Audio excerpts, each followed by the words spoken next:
All right, so let's start. So welcome again, everybody, to the first lesson for FIN 203.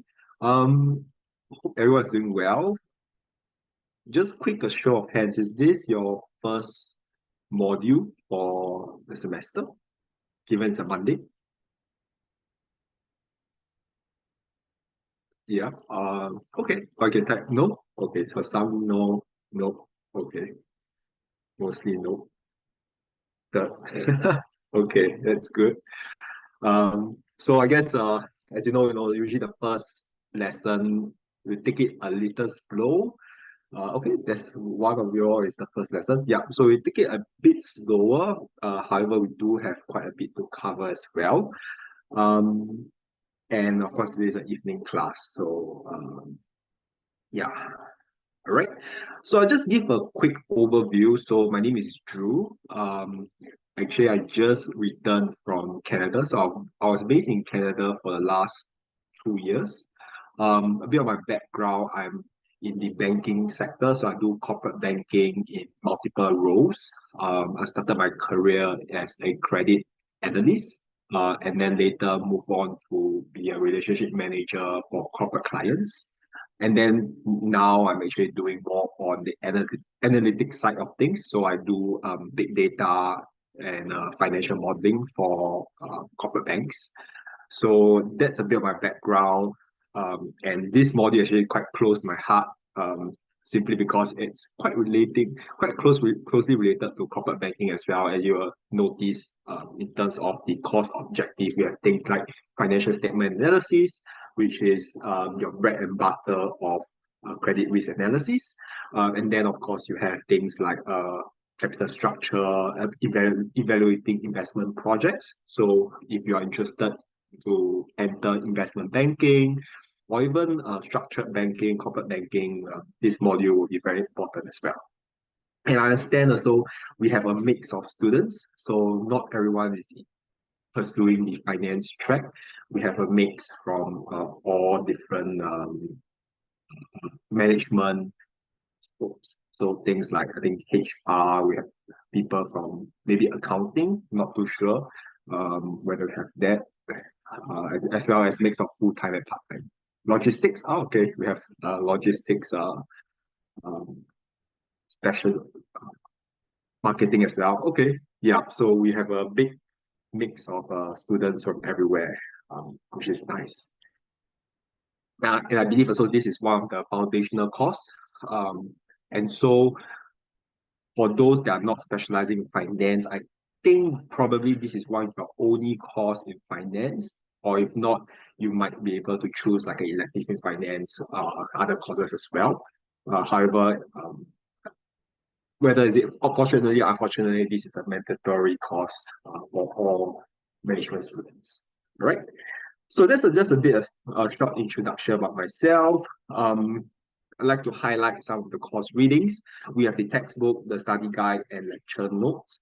The good thing is that if you have seen my announcement, what I'll be using is the slides that's posted on our tutorial site. So the tutorial site slides have been amended to include more details, which gives you a good understanding of the materials, so much so that you might not require the use of a textbook or study guide, right? So that's the good thing about using the slides that I posted. Of course, you are allowed to use the lecture slides as well, but I encourage you to use the tutorial slides, like tutorial group slides. Um, any of you all have issues locating the slides? Nope. Okay, I think it's all good. Thank you. Thanks for responding.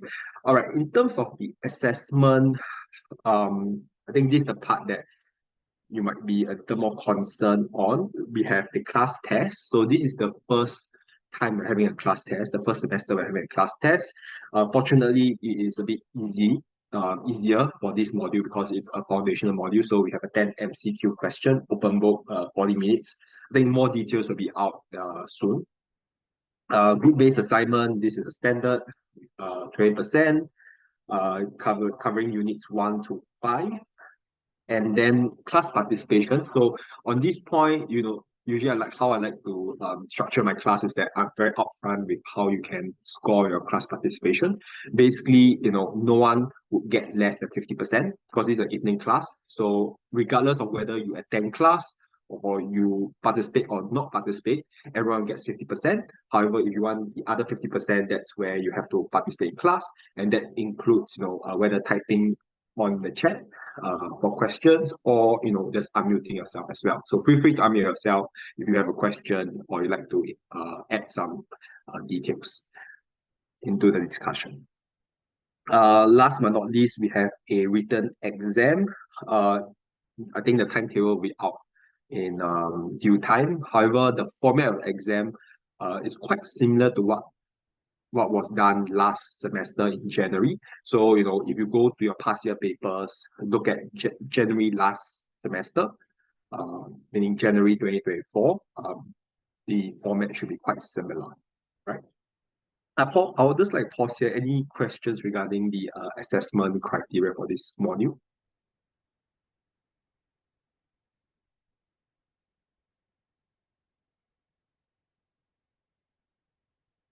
No, all right.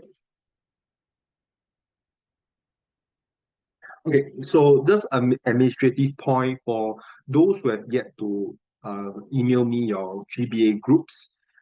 Please do so by the end of this lesson. So later, we have a break. So we have two breaks. Usually, how I like to structure it is we have two breaks, one on each hour. So on the first hour, we have one break. Second hour, we have another break. I encourage you during the break to just reach out to your classmates, see whether they want to group together for your GBA groups. And if so, after the lesson or before the end of the lesson, do drop me an email regarding your groups, and then I'll assign you accordingly based on your preference. So, for those who do not have a group at the end of today's lesson, I will just allocate you randomly before the start of the next lesson. Prof, I Um, see from the group Hi. that we have already been grouped, auto group from the L group in the campus. Okay, so I can't really hear you too. I got a message too from the L group. Yeah, we are auto allocated to groups already. But are your members all allocated in group 3? No, it's actually mine is, for example, mine is in group 69. So Oh, I'm not okay. sure is it auto allocated. Not that I know of, because for the last few semesters, that was not the case. Yeah, There are 5 previously members. So, okay. we could see our group member in our T group instead of L group. Okay. Because if you look at your assessment, right, in the Canvas site, your assessment will be in the T group. So I think the L group might be for something else. And usually I like to allow you all to just group yourself accordingly. So you just drop me an email regarding your preferred group. I'll just check on this L grouping, but I believe it doesn't really affect the GPA groups. And I see a question. Yeah, yeah. So do not follow the L group. Still drop me an email regarding your preferred GBA groups, and then I will create the groups in the T group, in the tutorial groups. And then I think will you be opening a section on the T groups? So the thing was previously I did that, and usually when we do the marking for the GBA, I would still have to recreate the groups again in the T group to allocate the marks. So generally, I prefer you just to drop me an email regarding your preferred GBA groups. So those who have a preferred group, you can drop me an email before the end of the lesson, and then I will put you all in the preferred GBA groups. However, those who do not have a preferred GBA groups, I will allocate randomly. So don't worry if you do not know anyone, and then you can be randomly allocated. Yeah. Yeah. Yeah. So if you don't know anyone, it's okay. You can just I'll randomly allocate you. However, if you have a preferred group, drop me an email on that. Right. So I repeat one last time. Drop me an email if you have a preferred group. Okay, so Prof, if we don't have a preferred group, we can just Mm. don't email you and you will just allocate. Yeah. Okay, thank you. Yes, that's right. That's right. Okay. Yeah. So you have 2%, you can send 2%, and then the other 2%, I'll just randomly allocate you. Of course, you can take the time during the break to actually send a message on this chat to anyone who wants to join your group. That's fine as well. So you have until the end of the lesson to do so. All right. So just a bit administrative, a bit more things. In terms of financial calculator Excel, I received an email on this as well. So I just want to highlight that we will be using Excel for all our examples, and Excel is also allowed in your final exam. So I encourage you to use Excel instead of financial calculator. So previously, I think 1 year ago, the school do allow us to teach the financial calculator. However, now they want us to focus on Excel, right? So we'll be using Excel throughout the whole module.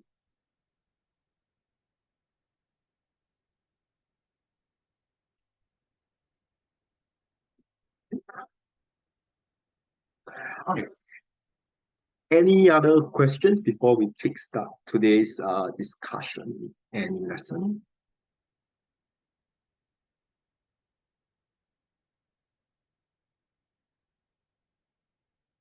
Okay. All right, so let's start. One more administrative point is that all lectures will be recorded. So in case you can't make it, of course, I know some of you are working full-time and studying part-time. That's no problem. Can watch the lecture recording. Of course, I always encourage you to attend the physical lesson in case you have questions. At the same time also, it forces you to set aside time for the module as well as also get to know your other classmates, right? So in case, but of course, sometimes work, you have something to rush or you are busy, it's fine. The recording will be the lecture will be recorded and it will be uploaded in our tutorial group. Okay, so let's start. Let's just understand a bit on finance. I'll just pull out my pen so that I just talk and then highlight certain parts. So for portions that are not too important, I'll go a bit faster. And then if you notice that there were portions that require a bit more explanation, I'll try and go a bit slower. So don't worry if I go quite fast at the start. Like I mentioned, the first set of slides not too important. So important stuff I'll usually stress and highlight to you all. All right. So why study finance? As you mentioned earlier, we have classmates from all different category, logistics, marketing, maybe general business as well. So, there are many reasons to study finance, even though you might not be specializing in it, like marketing, maybe you have somebody from accounting specialization. Like actually myself, my background is accounting, however, I work in the finance sector. So yeah, it can be accounting as well, management such as strategic management, of course, and personal finance. So, many spheres of management all requires a basic understanding of finance. Right. Finance, we have things like investment, and these can be things like personal investment. So like things like buying stocks, maybe buying bonds. And for this module, we're not going to cover that. And there's a specific module for more investment related topics. Financial institutions, these are simply like your banks. Right? And last but not least, corporate finance, which is the focus of today's or this entire module. Right. So these some example of investments. Basically, stocks and bonds, like we talk about it. You might be a portfolio manager, or you might be things like you might be a security analyst. Security generally means things like stocks, bonds, are considered securities or financial securities. right? Financial institutions, generally banks, insurance, broking firm. These are some financial institutions, business finance. This is what we want to focus on, right? And so we'll talk about things like capital budgeting, capital structure, and working capital. And so what are these three key topics that we discuss?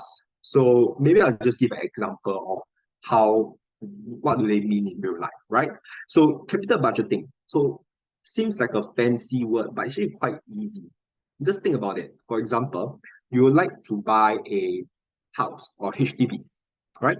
And so you need to start planning. Let's say you are now maybe 25, right? And you want to buy a HDB at 28 or 29.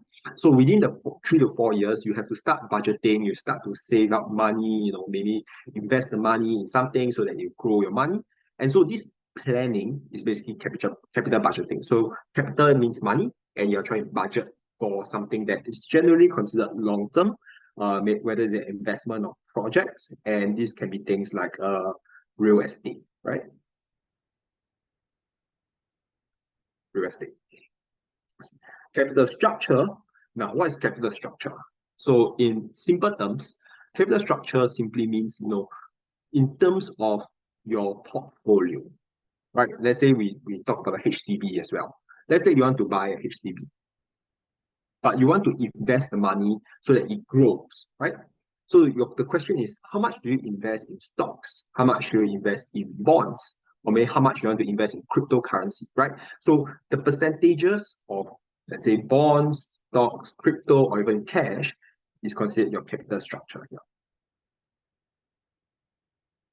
Right?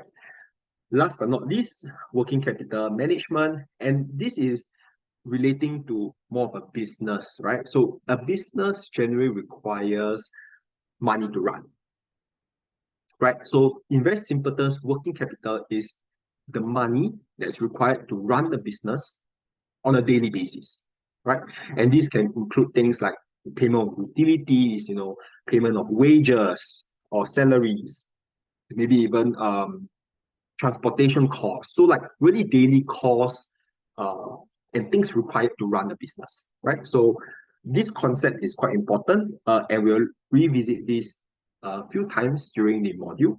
And I want to highlight to you that in this case, always fall back on the simple understanding of what is working capital. And I repeat again, for working capital, the simple understanding is basically just money required to run the business on a day-to-day basis. All right. And why this basic understanding is important is because as we progress along, we'll see more and more formulas and like derivation, and it gets very complex. But if you have the basic understanding of what working capital is, you will be able to figure out what the question is trying to ask. Okay, so this is the foundation of it is important. All right. Any questions for this? So if you notice like the last few slides I go quite fast, but like this slide is a bit more important. I'll try to elaborate more. So usually that's how I try to pace the class as well. So you can see what is important and what's not so important. All right, I think we are good.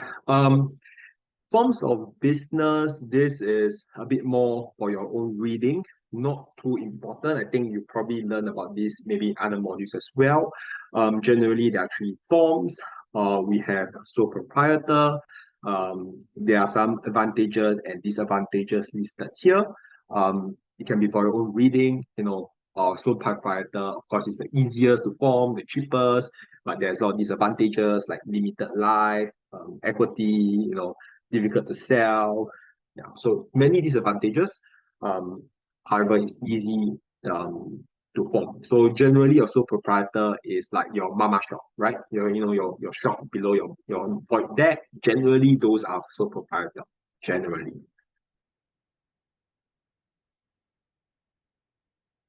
Okay.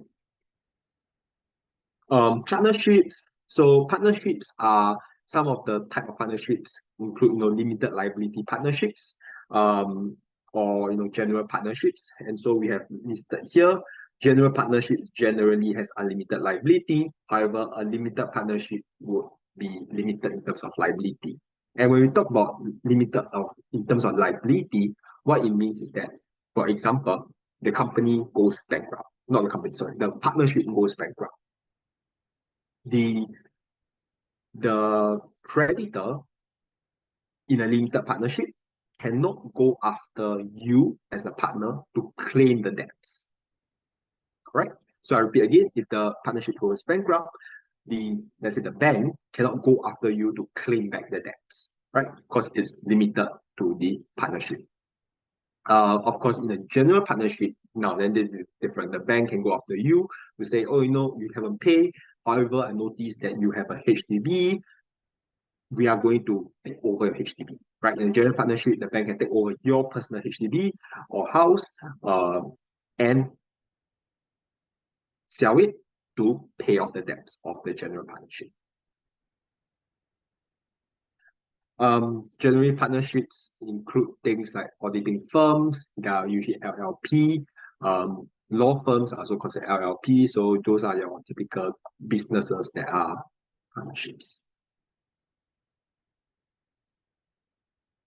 Last but not least, we have your corporations, which is the focus of our entire module. Basically, that is companies, and companies are usually limited liability.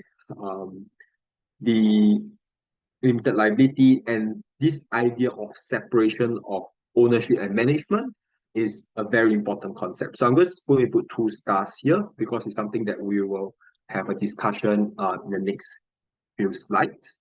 And the idea of it, right, in simple terms, right, is this. For example, you have Facebook that's listed on the New York Stock Exchange, right?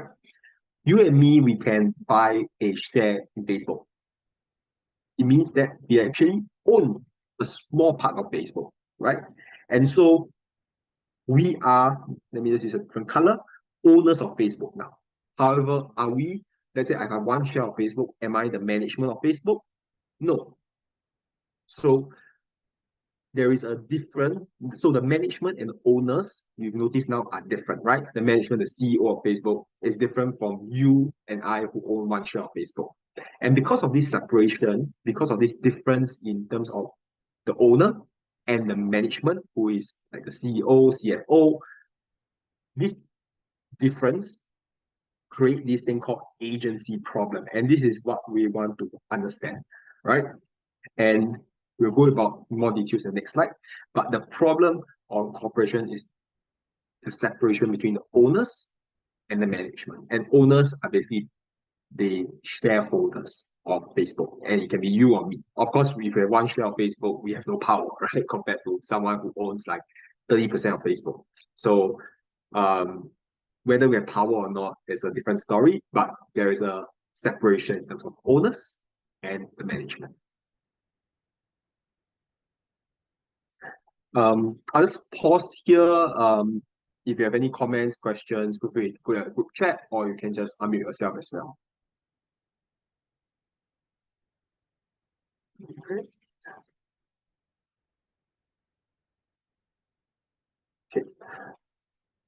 So I think we're good. This slide, nothing too important. I'm not going to go through. Basically, just says that the CFO is like the person in charge of finance, right? Financial manager. All right. So now, what is the goal of a company or corporation, right? So, quick show of hands, what do you think is the goal of the corporation? Even though it's on the slides, you can just put it in a group chat or unmute yourself. That's fine too.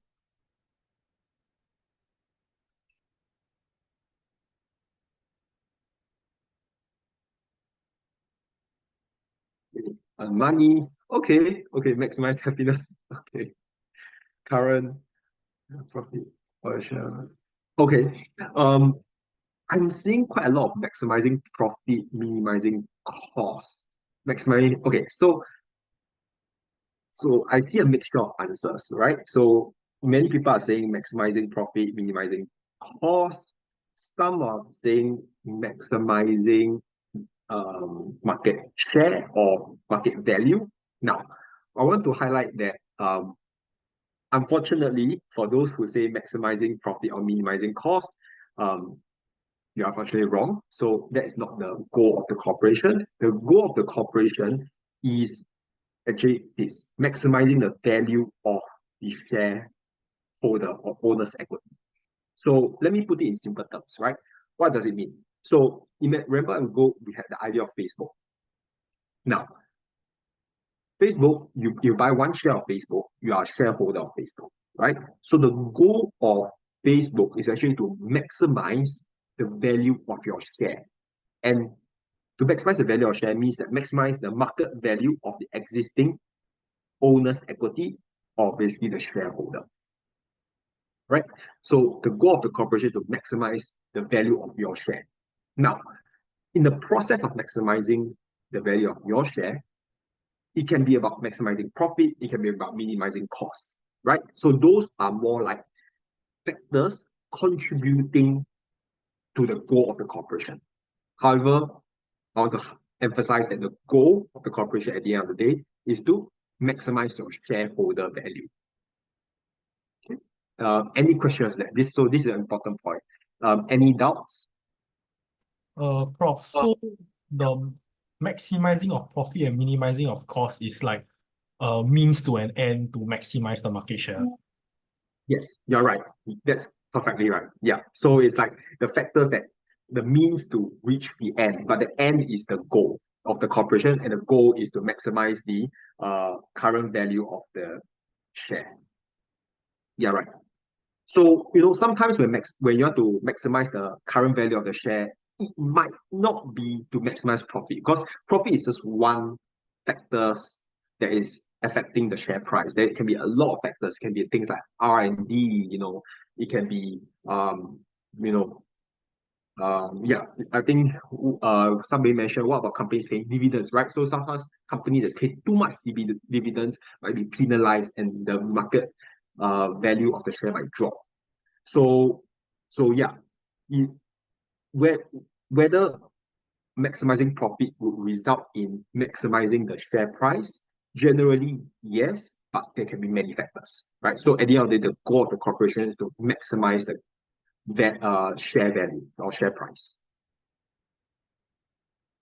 Okay, that's a good question.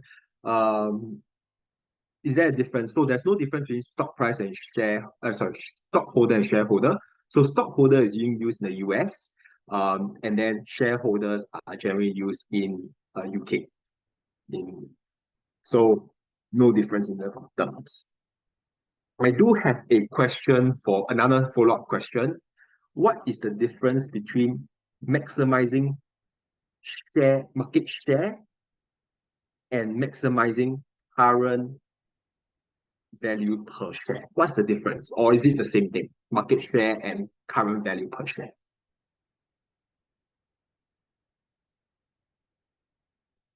So, feel free to type in the group chat if you have an opinion, or unmute yourself as well, that's fine.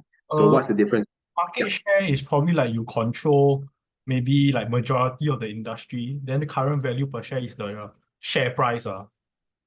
Yeah, right. Yeah, totally right. So I do see a few more comments. Market share comparing others in the same industry. Market, yeah, that's right. Current value is price for one stock. That's right. So all of you are correct. So market share is like what the percentage of the pie you have, right? So I like to give this example. For example, things like in a grocery store, NTUC has the biggest market share, right? In terms of grocery in Singapore, and then you have like Cold Storage, and then you have Sheng Siong, which is smaller. And so NTUC has the biggest market share, but does that mean they have the maximum share price? No, it might not be so, right? Because there are different concepts.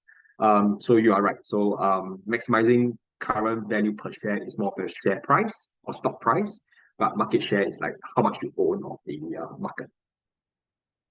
Yeah. So very good.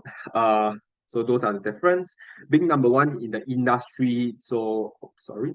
Being number one in the industry means also, your market share. Right?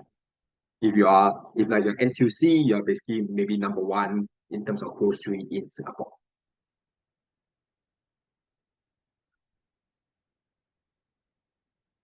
So should we always maximize everything, right? In order to maximize the shareholder or stock price. So in general, the answer is no, right? Remember, we refer back to the comment about, is it always about maximizing profit, minimizing cost? No, certain things like, I'll give you a few examples, right? First thing is R&D, right? Research and development. So research and development usually cost a lot, and this will increase your cost, right? So if your idea about maximizing everything means that you must reduce costs, right, to maximize profit.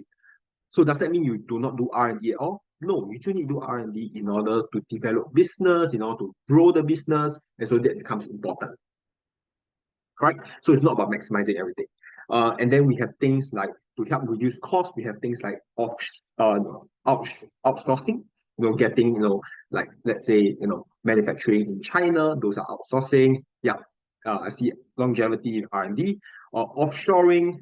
Offshoring means that, so difference between outsourcing and offshoring is like, outsourcing means that you get a company, let's say in China, to manufacture your products, yeah, to outsource the products. Offshoring, on the other hand, means that you shift your business or manufacturing in, let's say, originally in Singapore to, let's say, Malaysia, because it's close and it's cheaper, right? So that's offshore. Outsource, it means that you get someone to do it for you from outside the country, right? I do see a question here. Let's see. So, if the value probably of the share is,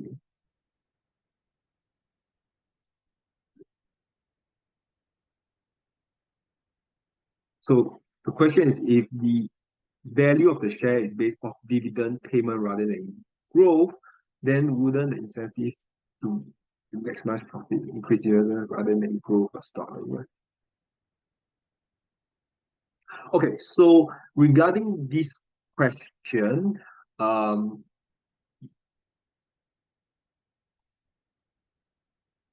we will cover a bit about this in almost at the end of today's lecture.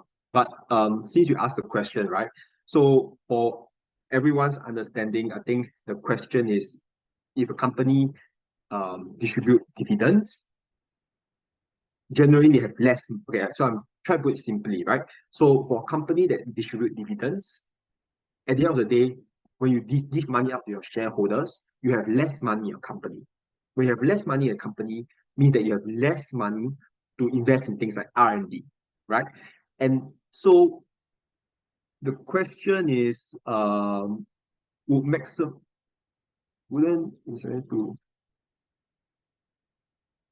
so to, wouldn't the incentive to be maximize profit increase dividend rather than growth of the stock value? So this is quite tricky question, because let's say you retain the money in the company, you do not distribute out. So the question is whether the money that you retain in the company, are you using it to invest properly? Let's say they invest, but they invest it in a poor R&D project and it failed. Then you have wasted the money, and in fact, this might actually reduce the share price of your company, right? Because you have a failed R&D.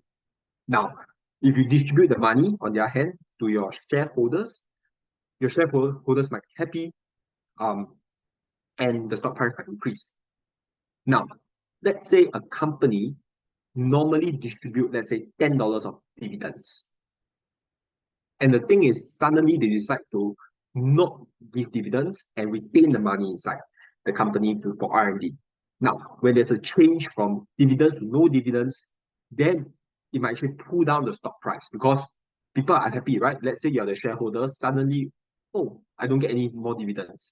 They'll be unhappy, they might sell your stocks, and when there's a sales of your stocks, or massive sales of a sale of your stock, the stock price might drop, because there's high volume trade of your stocks, right? So I think the question, to answer your question, it really depends. It's a bit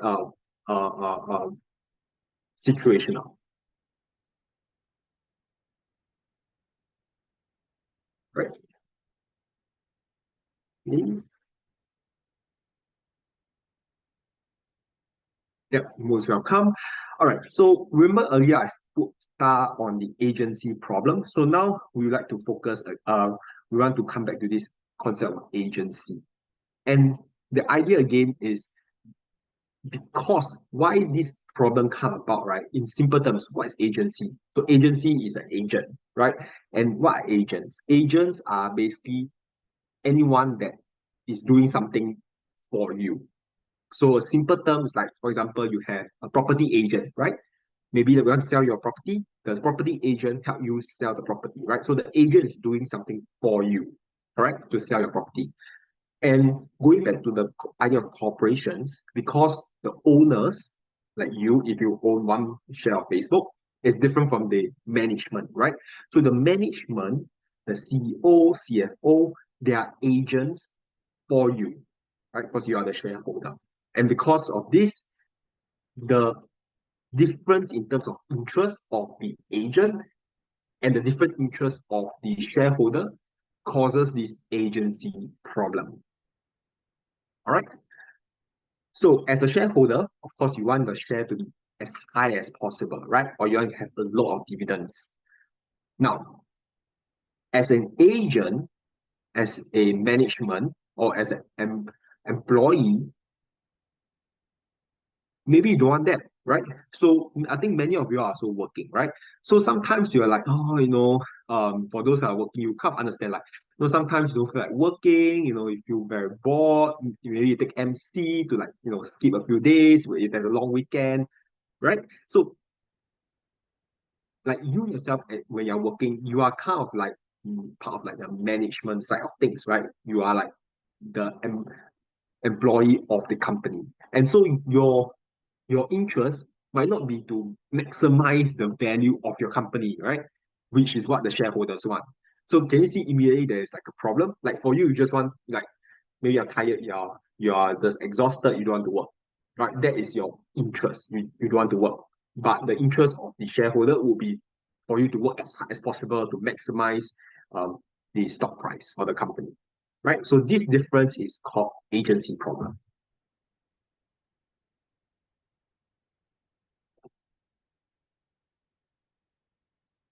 So this concept is important because sometimes if you look at past year paper, they kind of really ask you to elaborate on this issue of agency. Sometimes they give you like a case, they want you to kind of explain where does the agency problem comes about. And I hope you can use this concept that I just explained to relate it to the case. Right? So because of the difference in interest of the agent and the principal meaning the shareholders, agent meaning like management, the employer, sorry, not the employees, right? So employees are your agent. So because of difference in interest, generally we try to align the interest, right? And how do we align the interest? Align meaning we try to make the agent's interest and the shareholders' interest the same. How do we align it? We use things like management compensation. For example, one of the most frequent used compensations stock options. So we give some stocks to, let's say, the employee. And so because you own the stocks, you also want the stocks to increase in price, right? And so you work towards the increase in the stock price. And so this would means that you kind of align the interest now, or closely, kind of closely, or make it more closer, right? The alignment will be a bit closer.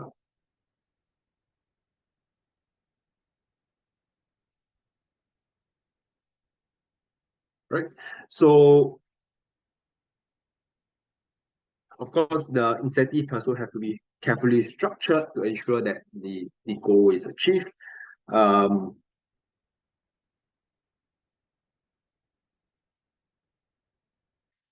also, management or managers who are like able to achieve certain things for the shareholder. For example, let's say you're the CFO, maybe during your time as a CFO, the stock price increased by 30%, right?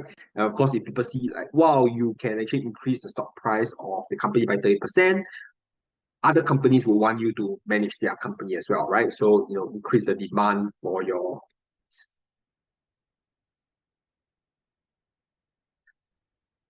Um, Another way to also align the interest is, you know, when there is a threat. So I'm just going to the last point first. When there's a threat of a takeover. So what does this mean? For example, um, let's say, let's go back to the idea of Facebook. Let's say Facebook is going to be taken over by Apple. Let's just say a fictitious example, right? And so generally in a takeover, what happens is that you cannot, when Apple takes over Facebook, you cannot have two CEOs, right? If there's a takeover, there's a merger, at the end of the day, there's only one CEO. So meaning that one of the CEO has to be fired. Most likely is the one being taken over, right? So if Apple takes over Facebook, Facebook CEO might be fired. And so generally when the idea of a takeover would force management to work harder, to do better. And that's because they'll lose their job if they are being taken over.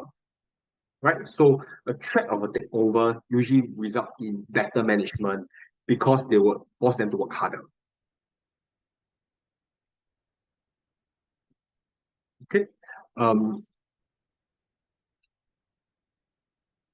And so how does the managers, how are managers chosen? Generally they are chosen through by the board of directors who elects or hire the various managers, hire or fire the managers.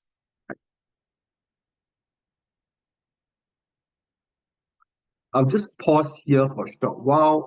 Any questions regarding the concept of agency problem?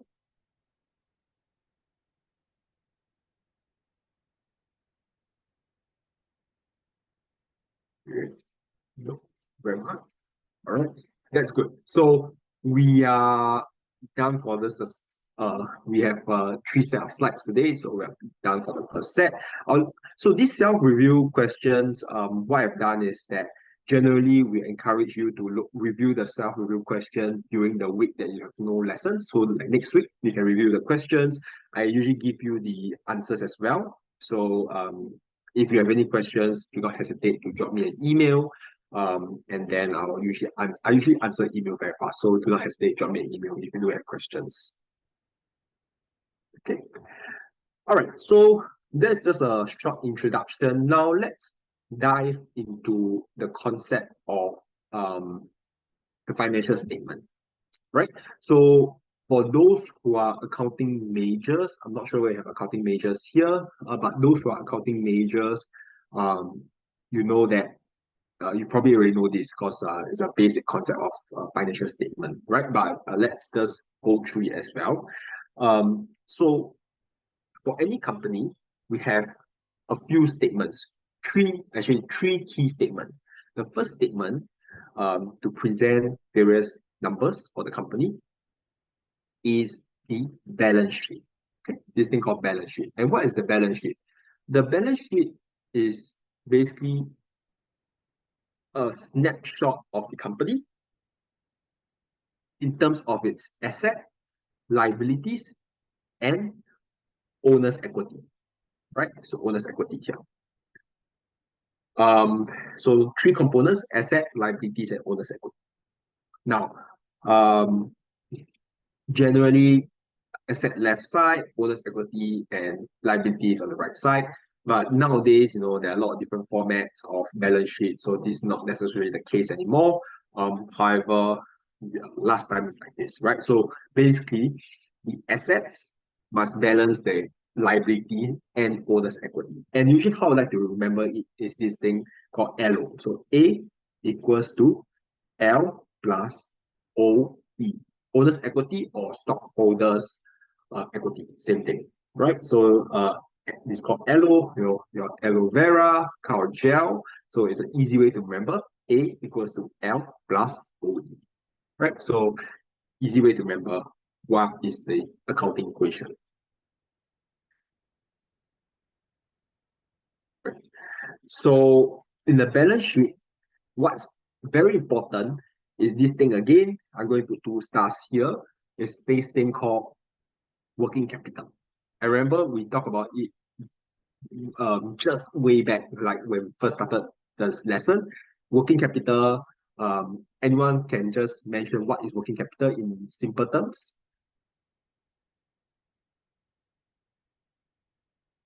Yeah, capital for day-to-day operations. And so, perfect, money for operations, very good.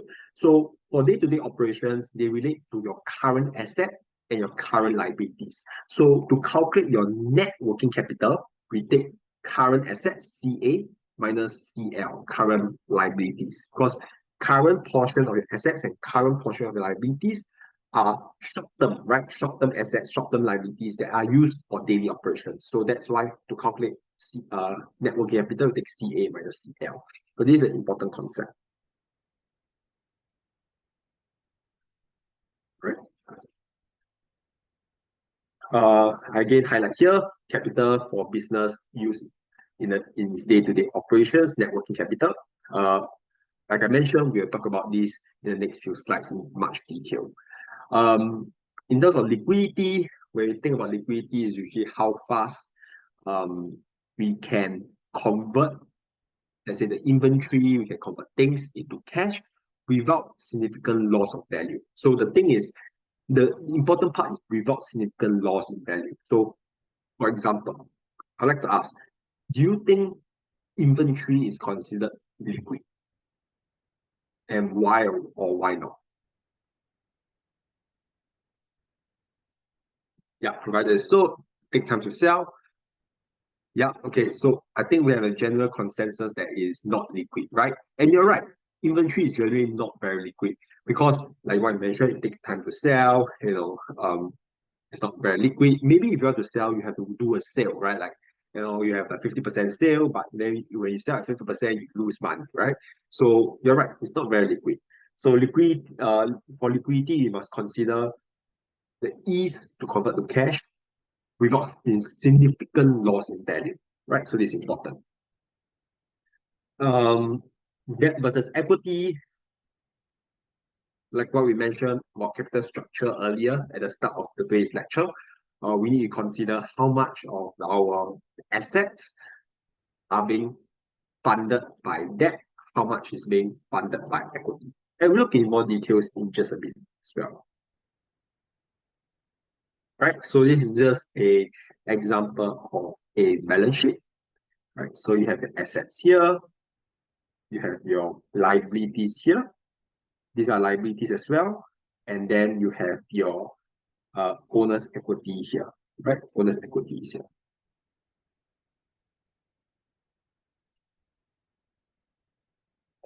Nowadays, if you look at the financial statement of companies, they generally do not present it like this, like a table, right? They present it in one long, like just one statement, so not separate like this.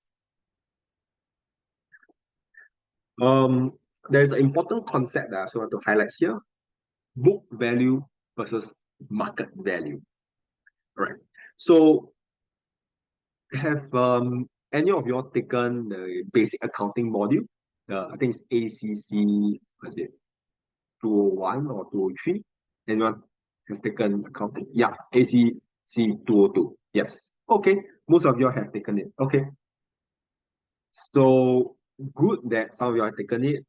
Maybe have not. So those that have taken it probably already know this, book value and market value. So book value is basically an accounting concept of the cost of the, not really cost, but the value of your asset, right? So book value means the cost of the asset, cost of fixed asset, FA for short, cost of fixed asset, minus accumulated depreciation, right?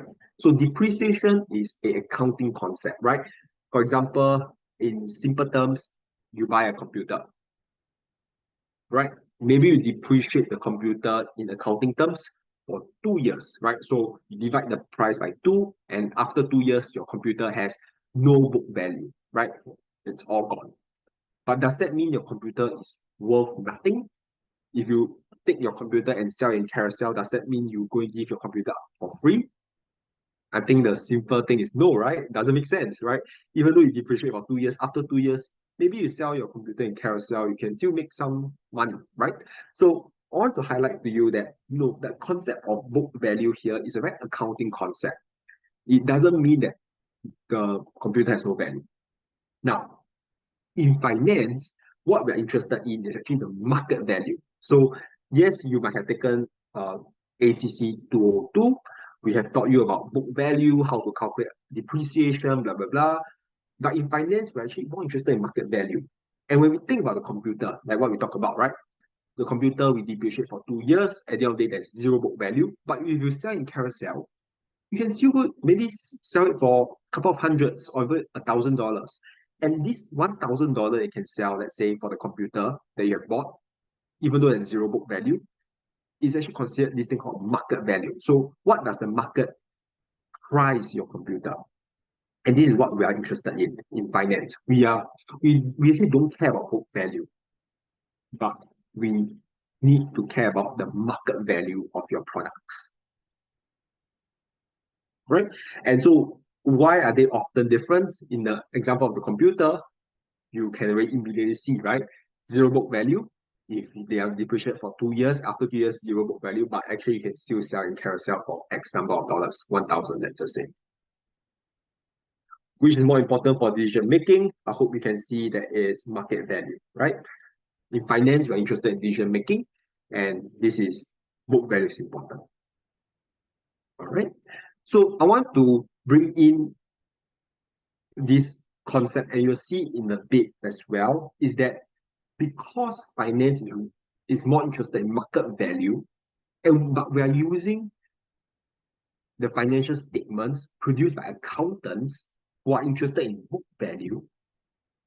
In the process of what we're going to learn today and in the future as well in other lectures, in the further lectures, you'll notice that we have to do a lot of adjustments to our values obtained from the financial statements, because the financial statements are produced by accountants who are interested in things like book value. But as a finance person, we are interested in market value. So we need to adjust the figures. And you will see one example that we are doing, that we do this adjustment in just a few slides, right? So just hold that concept in mind. We'll have some adjustments that need to be done, right? Okay, I see a comment. Sorry, what does yeah, so accrued depreciation means accumulated depreciation. Yeah. There's a short form for that. Okay, income statement. So income statement, I think most of y'all should be familiar. It's where you have your profit, you have your sales, your expenses, and then you get your profit, right? Your bottom line. Yeah. So generally income statement is over a certain period. Your net income or your net profit is your revenue minus expenses.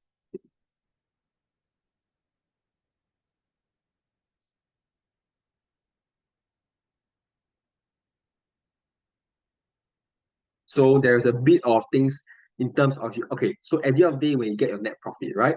What do you do with the profit?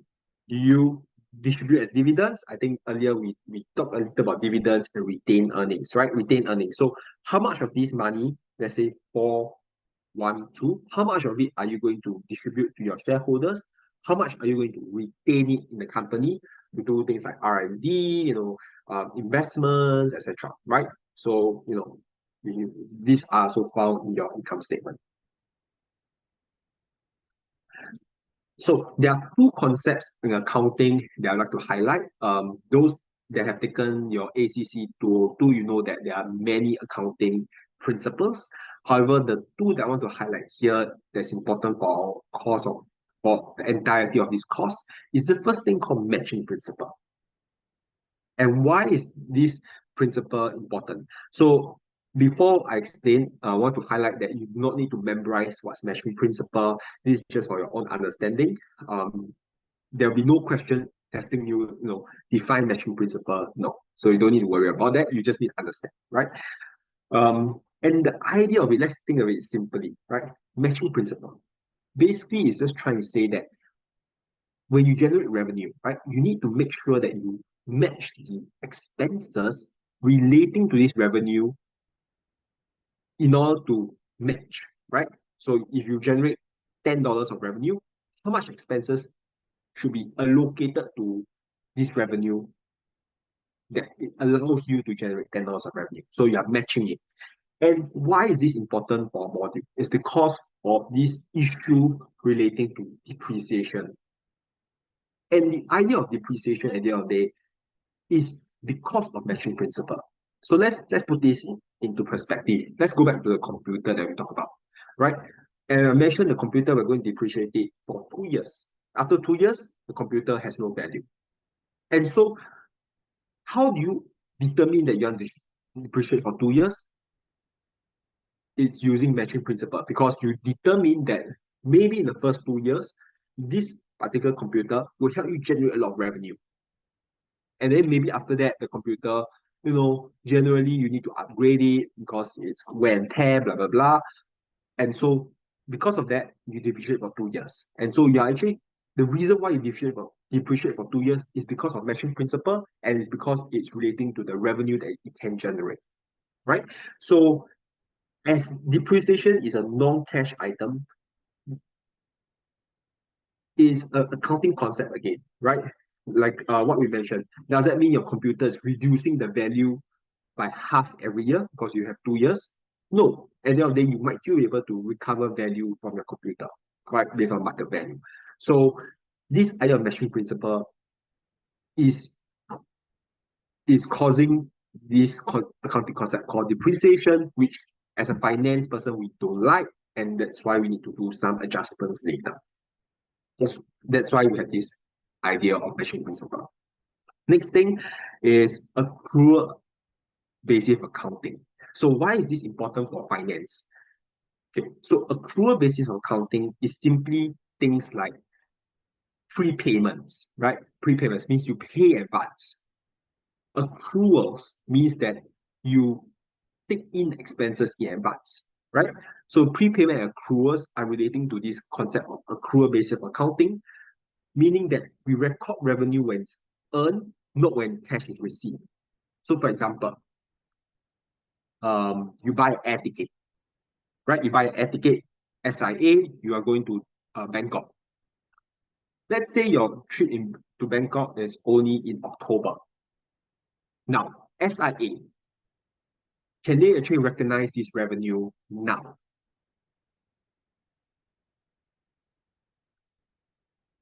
No.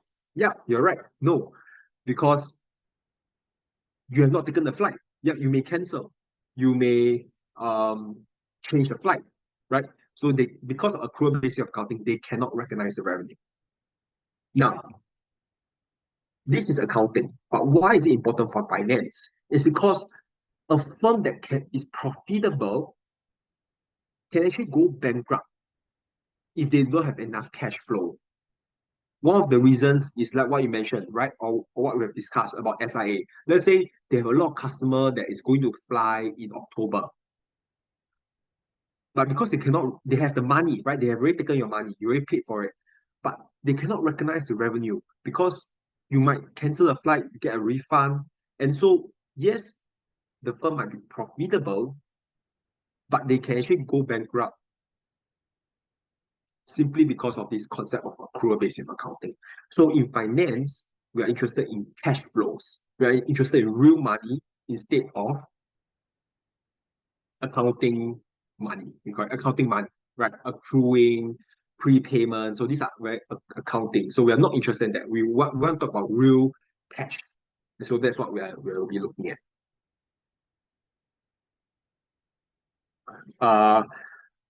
Let me just have a look. Okay, so I just want to cover this one more slide before we just take a short break. The concept of cash flow in finance is different from the concept of cash flow in accounting. So in accounting, I believe you have seen this thing called cash flow statement. Now, the cash flow statement that you see in accounting is different from our finance cash flow that we're going to discuss in the next few slides. And the reason why is that the cash flow statement in accounting is being drafted using accrual basis accounting. It's using matching principle, things that we're not interested in finance, which is why in, uh, in finance, what we are really focusing on is this. How much cash is being generated by using this asset, right? And how much must it be paid to finance the asset? So we are really looking at money that is being coming in the company, money that's going out of the company, right? So we're looking at so real money and not about accruing. We're not interested in prepayment, right? That we see in accounting. So hope you can understand that cash flow statement in accounting is different from what we are going to discuss about cash flows in finance. All right. So I'm just going to pause here. We're going to take a quick 7 minutes break. Maybe we'll come back at 8 or 10. If you do have any questions, feel free to drop them in the group chat.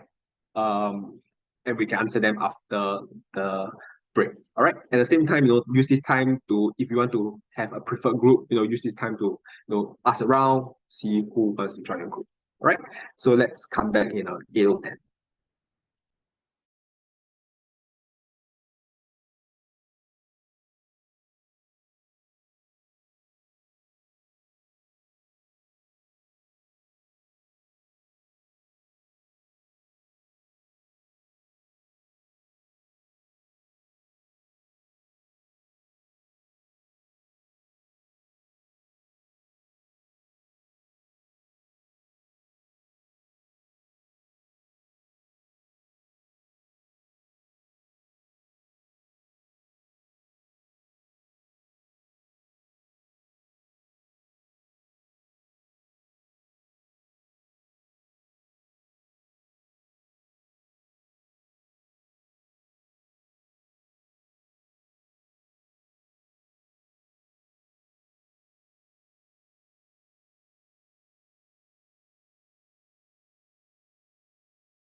All right, welcome back. Hope you have a little quick short break. We'll have one more later after this hour. And so let's see if there's no question. So let's jump into this thing called CFFA. Right. So this is one of the more important or actually most important concept as it will be used for next not next lecture, but like lecture 3, lecture 4, and lecture 5, right? So you really understand what it is, and we'll talk about it again. But I usually like to spend quite a bit of time on this so that later on we can build on this concept, right? So what's this thing of CFFA? Recall before the break, I mentioned that in finance, cash flow is very important, right? How much cash flow is the asset generating, right? It's positive cash flow. How much cash flow is being consumed in order to generate cash flow? So the consumption and the generation is what we're interested in, and is what this formula is trying to say, right? So there are 3 components to the formula: cash flow from assets, CFFA. Let's look at the last 2 first, because those are a bit easier before we go to operating cash flow. So what is net capital spend? So the idea of net capital spend in simple terms is how much are you spending on assets? And assets includes things like property, plant, and equipment, or in short, PPE. Or it can be things like purchasing a building, buying a machinery, buying some motor vehicle to run your business, right? These are all fixed assets, and all these fixed assets are considered capital spending, right? So why do we have this thing called net capital spend? Is because we want to find out what is the cost of the fixed asset, not really cost, but the net book value of the fixed asset at the end minus the net book value at the beginning. And this difference basically gives you how much new fixed asset you buy within the year, right? Now, why do we add in depreciation? It's because remember when we calculate net book value, we have to less depreciation, right? And the thing is, depreciation is an accounting concept. Does that mean that the fixed asset reduce in value by the amount of depreciation? No, right? We have discussed about this in the matching principle. And so we need to add depreciation back because it's not really a cash flow item. It's an accounting concept. So we add depreciation back, as you can see here. Right? So this formula calculates net capital spend, basically means what is the cash flow that is being spent to buy new fixed asset.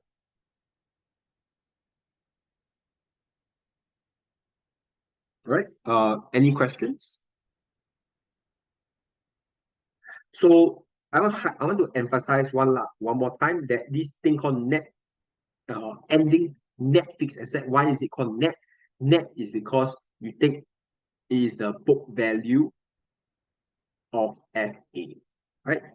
Book value of fixed asset. Meaning what is book value? Means that is the cost minus AC, accumulated depreciation. Okay. And this depreciation is the depreciation for the year, which is found in the P&L. Yeah, I heard a question. Yeah, so the ending net book value is basically after depreciation. Then your beginning net book value is the price you more or less bought it when then you record it in your books, is it? No. So your ending net fixed asset is the okay. So let's say we have 2 years, right? This year, let's say it's 2024. Last year is 2023. So the ending amount, I just use a different color. Ending is your 2024 figure. Your beginning is your 2023 figure. So because balance sheet is always yearly basis, right? So the difference between 2024 minus 2023 is how much you have bought within the year of 2024. Does Oh, that make sense? essentially like you are paying for your usage during that period. Yeah. Not really usage, but like new fixed asset that you bought. Okay. So for example, right, let me just erase some stuff here. Okay. Let's say if we don't use dollar, right? We just use the number of items. So let's say you have 3 computers, COM, and cores. You have 1 computer here in 2023, right? Mhm. So the ending amount is what is ending in this year, 2024. Oh, Beginning is what 2023. So your 2024 minus 2023 is 2 computers. So you actually bought 2 computers within the year of 2024. okay. Yeah. Now, of course, okay, so if you understand that already, then the question is, oh, why did we add back depreciation? Because remember, Yeah, this in part, that yeah, depreciation is like you a understand, right? Yeah, accounting concept. So it's like imaginary value in a sense. Like it's yeah, a number given lah in a sense. yeah, that's right. That's right. So you understand, right? So that within the year there's 2 new computers, and this is the net capital spend. So you actually spend money to buy 2 new computers. Oh, so it's more of like how your money moving lah in a sense. All right, so that's why I mentioned cash flow. So finance is about cash flow. So this is the cash flow that you spend within the year relating to fixed asset. Okay, okay, can. Thank you. All right, welcome. So the first item we talk about is net capital spend relating to fixed asset, right? Now, the last item is called change in net working capital.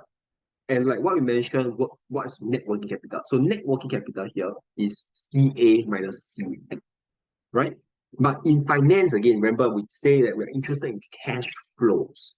So we're not just interested in we're not interested in net working capital. We're interested in the change in net working capital. So I'm going to put three stars here because it's very important. We are looking at change. And what does this change mean? It means that we need the ending net working capital, meaning the net working capital for 2024 minus the beginning net working capital, which is the net working capital in 2023. And how do we determine net working capital? Is CA minus CL. So we have a numerical example later to kind of emphasize this point. But I want to highlight that is the change in net working capital that we're interested in. If there's a positive change, generally it we say that the business is growing, is becoming expanding, meaning that it requires more capital to run the business, right? However, if the change is too drastic, and if we determine that the positive change in net working capital is relating to inventory, right? It could be a source of concern. So, of course, generally we say positive is good, positive change in net working capital is good, but then we need to also understand where is the change coming from, right? If it's inventory, it might not be good. Right. Any questions for net change in net working capital?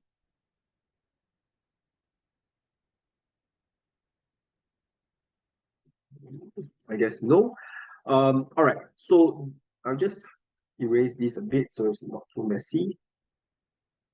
Last but not least, we want to talk about operating cash flow, right?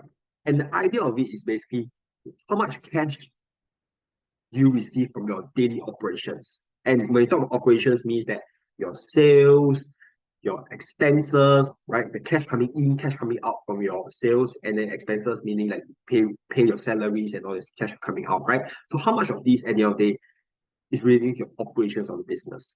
And you see many formulas here. It's like, wow, there's so many. It's like a bit daunting, but don't worry.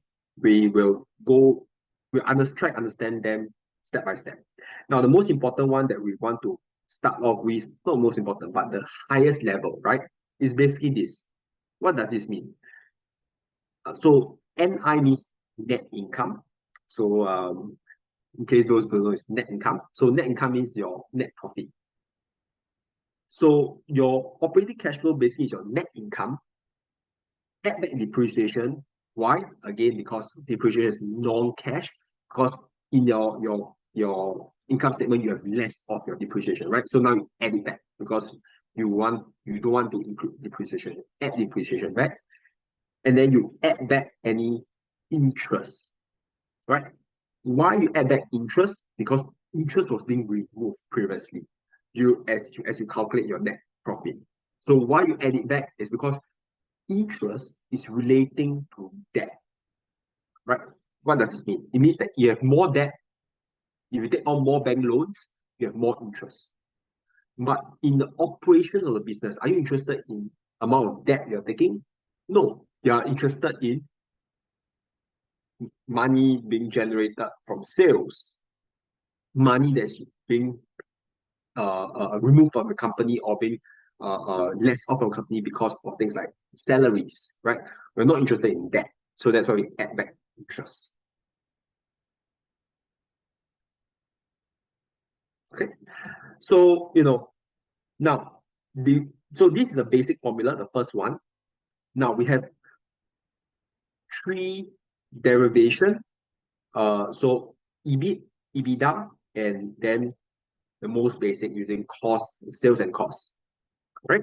I want us to highlight here before we go over the derivation of each different formulas is that this is interest expense here, and these are all tax rates. Sorry, not interest rate. This is tax expense, meaning that the amount of tax. Tax rate is a percentage, right? So these are percentages. And why I like to show the derivation is because some of you all will be like wondering, oh, how come this one just add depreciation? Why this one has depreciation tax rate? Well, how come there's a tax rate there? Then this one also must have a tax rate. So that's why I like to show the derivation. But I want to emphasize that this is only for explanation. We will never be asked to derive or to prove a formula. Okay, so just for understanding. So we start off with net income. So what is net income? So net income is basically your EBIT. What's EBIT? Earnings before interest and tax, right? So this is what's your earnings before interest and tax? EBIT. If you minus the interest and you minus the tax, you get the net income, right? That's how you get net income. Now, I'm going to just use the algebra expansion. What I'm going to do is I'm just going to multiply EBIT into 1 minus tax and minus interest into 1 minus tax. And so I get this, right? I'm just going to shift over my interest to here. So I shift interest to here and then EBIT equals here. And I'm going to add depreciation at both sides, right? As you know, if you add depreciation at both sides, it basically cancel out. So you are just adding nothing. You're adding 0. But what you realize by adding depreciation at both sides is that you get this thing, right? Net income plus depreciation plus interest minus 1 minus tax rate. Sorry, there's a T here by this tax rate. And it equals to these kind of things. Remember that we mentioned the base formula that we need to know is the net income one, right? I'm just going to flip over and just show you that net income, this is your basic formula. And so once we are able to obtain this basic formula, we know that this is equals to this, right? EBIT times 1 minus tax plus depreciation.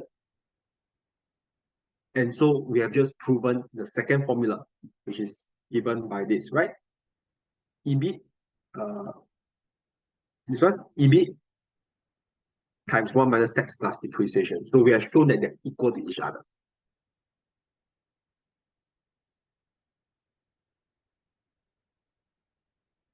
All right. Now, this is more interesting because sometimes you need to use the EBITDA formula. And then you might be wondering, how come at the end of the day, we have these depreciation times tax? So just for your own understanding, let's just have a look at how we derive this, right?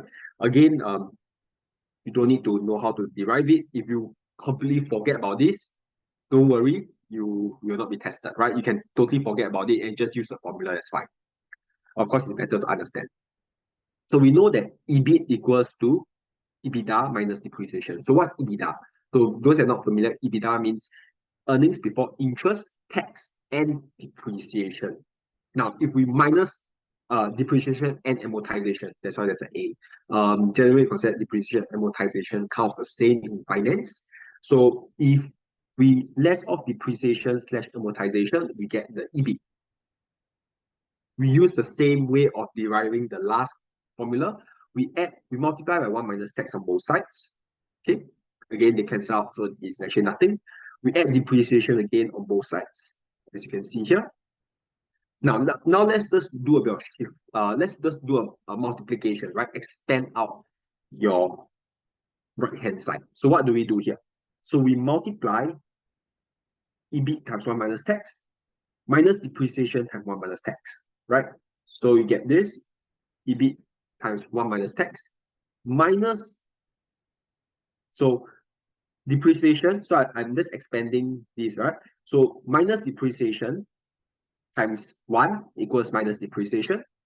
Minus depreciation times minus tax rate gives you, because minus times minus equals plus, right? Plus depreciation times tax. You get this. I'm again going to just add back the depreciation here. And what you notice is that your depreciation and depreciation cancel out. And eventually we just get this. EBIT times 1 minus tax rate plus depreciation times tax rate. And interestingly, you notice that this EBIT times 1 minus tax plus depreciation is what you have proven in the last formula, right? And it means that it's equal to this. And that is the reason why we have this depreciation times tax rate. So it's not just like randomly it just came out. It's that through the process of it, that's why there's a depreciation times tax for your EBITDA formula. But for the EBIT formula, we just plus depreciation.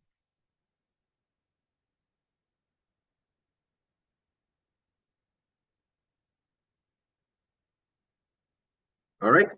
Last but not least, I just want to quickly show you how we derive the final formula that we have seen, which is the it's called highest level. We just use sales and costs. So we start off with EBITDA. So we have done EBITDA already, right? In the last derivation. So EBITDA basically, in simple terms, is just sales minus cost. We use the same concept of trying to derive it. We multiply by 1 minus tax rate on both sides. We add depreciation times tax on both sides. And we have gotten your EBITDA formula that we have proven earlier. At the same time, we have also proven your sales minus cost type of formulation for your operating cash flow. So your CFA of cash flow from asset equals to this, which is your operating cash flow minus your net capital spend minus your net change in working capital. We have proven this.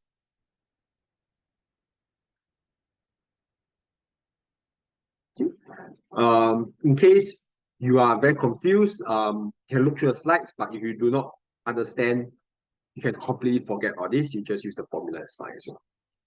Now, we have a numerical example. I think this will illustrate the point a lot better. So first, we start off given, so since we are given the earnings before interest and tax, which is called EBIT, right? We have EBIT here. So we can use the EBIT formula. Take EBIT times 1 minus tax rate plus depreciation and get this. Or given that we have the sales and cost of goods sold, we can simply use the last formulation that we did, sales minus cost times 1 minus tax plus depreciation times tax rate, as shown here, and we get the same answer, showing that both formulas are exactly the same. The reason why I didn't use the EBITDA formula, because in this question, they did not specify EBITDA. So generally, you just use the simplest. If EBIT is given, use the EBIT formula. If there's no EBIT, they just give you sales minus cost, use the last formulation.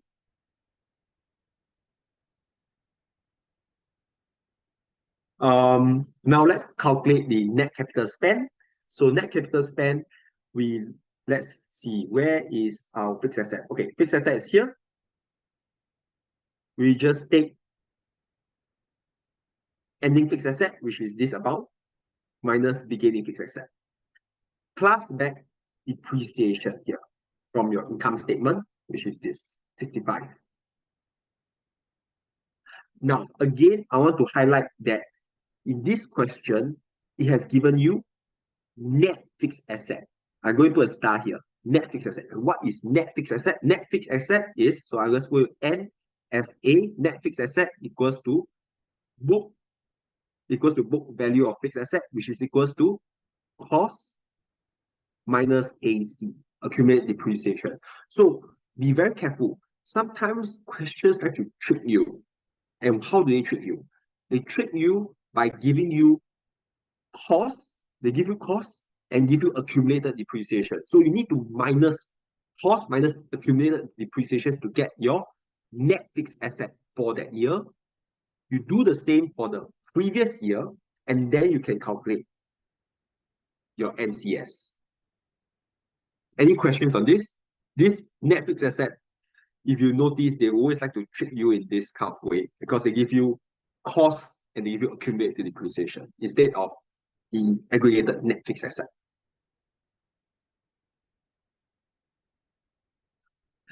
Right, so I hope this is clear. Yeah. I don't see the list. The cost is the cost of goods sold, is it? Then the accumulated depreciation is 65, or it's not given in this question. Yeah, it's not given in the question. Okay, so when you think about cost, is the cost of asset, and it's only found in the balance sheet, and accumulated depreciation is also only found in the balance sheet.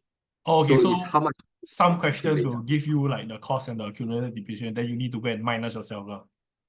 Yes, to Okay. get the net fixed asset. Yeah. Okay. And then you have your change in net working capital. So recall I mentioned that we are interested in change. So this is very important, change. And how do we calculate change? So change is about ending minus beginning, right? But now, how do we calculate net working capital? Net working capital is simply CA minus CL, right? So for the ending one, ending meaning this year, right? This year, 2010 in this case. So CA, where's your CA? CA is here, this one. What's your CL? Your CL is here, right? So this is your net working capital, ending net working capital. We have found ending net working capital. What's your beginning net working capital? Again, your CA minus CL, right? So once you calculate your both net working capital, then we can calculate the change. That's why we take ending minus beginning. So you get this. So I'm going to highlight again, please calculate change in net working capital. And not just net working capital, right? Change. And once you have calculated all of it, then you can get your CFA, you just less off accordingly.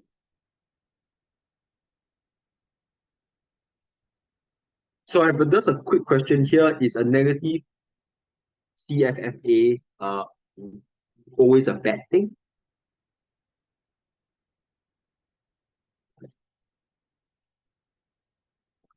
Anyone like give a try?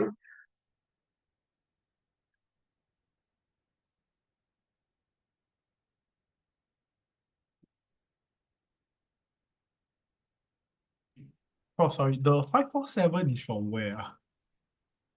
547 is from here. Yeah. Oh, okay. Yours. Yeah, OCA. Thank you. OCA. So you like yes, but the fact the question implies a no. Oh yeah, okay. I like the answer that firm may be expanding. You're right. No, because it could be a good in terms of investing operations. It might not be a bad thing as it might influence investing. Yes, so you're right. So I think most of you all get it that there's some investment related, and you're right. So recall that this right net capital spend, right? This 130. This is including things like, investment in PPE, which is equals to plant, property, and equipment, investment in R&D, like investment in capital expenditure, right? That's why it's net capital spend. And this might not be a bad thing, but this could reduce. Let's say this is very big, right? Let's say these two, not let's put it at 300, right? If this is 300, your CFA might become negative. And this might not be a bad thing because your company is expanding, is growing. That's why it's investing a lot in capital goods. So you're right, it's not really a bad thing.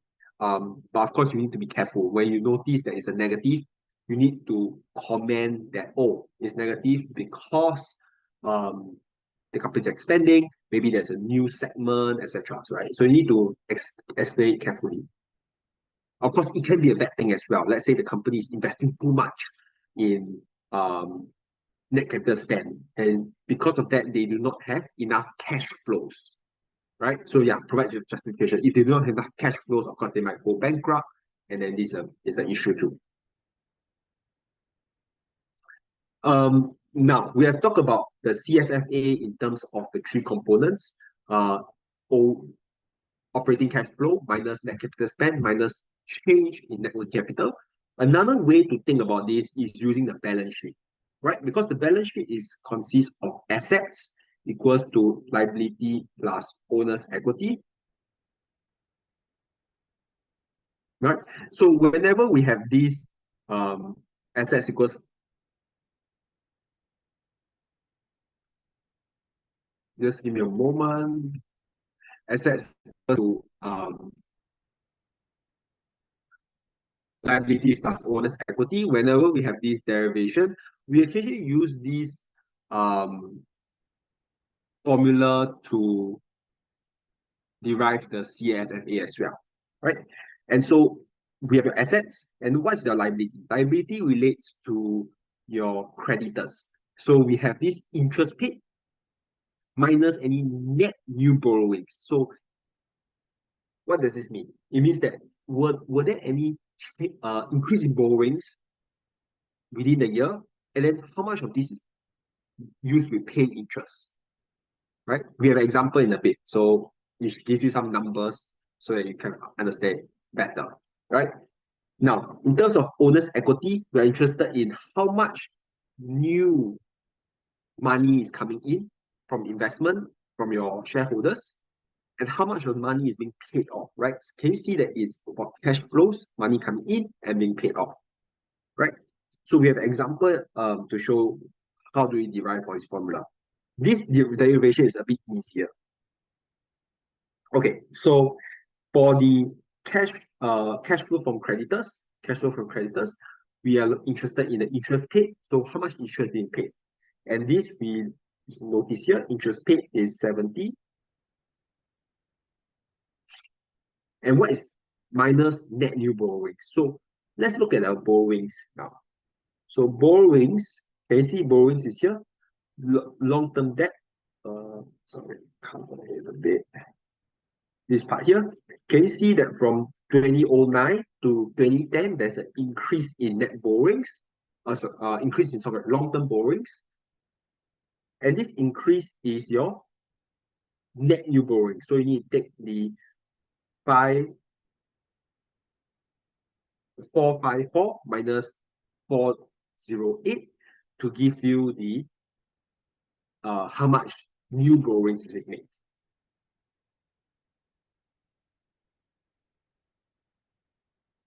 Your cash flow from shareholders, let's look at the dividends paid. So dividends paid is being mentioned here,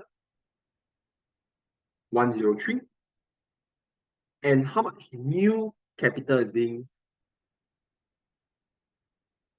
issued? So let's look at what's new capital. So can you see paid in surplus? So paid in surplus is considered new capital. It is a different name for it. And so we can see that the paid in surplus is there's an increase, right? 600 to 640, 640. So there's a new capital of $40. And so your cash flow from shareholders is 63.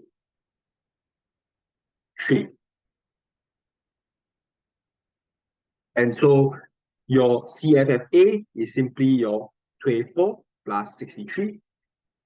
And it gives you 87. And I want to flip back and to show you that this is 87 as well, right? So both formula works. So it really depends on the question. Sometimes question can specifically say, we want you to use the cash flow from creditor and cash flow from shareholder method. So you need to know this method. Sometimes they can say, we want you to use the operating cash flow minus net capital spend minus change in net working capital method. So then you need to use the first method. So you need to know both methods.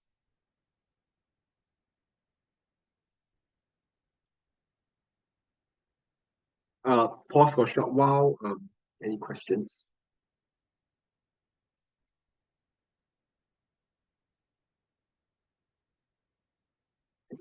So the second derivation is a bit easier, as you can see. However, most of the time they'll ask you to do the first method because it's tougher, right? Okay, so we are done with the second part. So this again some self-review questions. I encourage you to look at them. And you can practice how to derive the various values. As you can see, all the answers are provided. Okay, so we'll move on to the last part of today's lecture, which is actually quite a big chunk of the topic as well. And this is on financial statement analysis. Okay, so let's think about the intuition and the big picture first, right? So we have a financial statement. And a financial statement is usually found in the annual report of a company listed on the stock exchange if it's a public company, right? A private company, of course, we do not have financials. Usually they are private, so you cannot find them.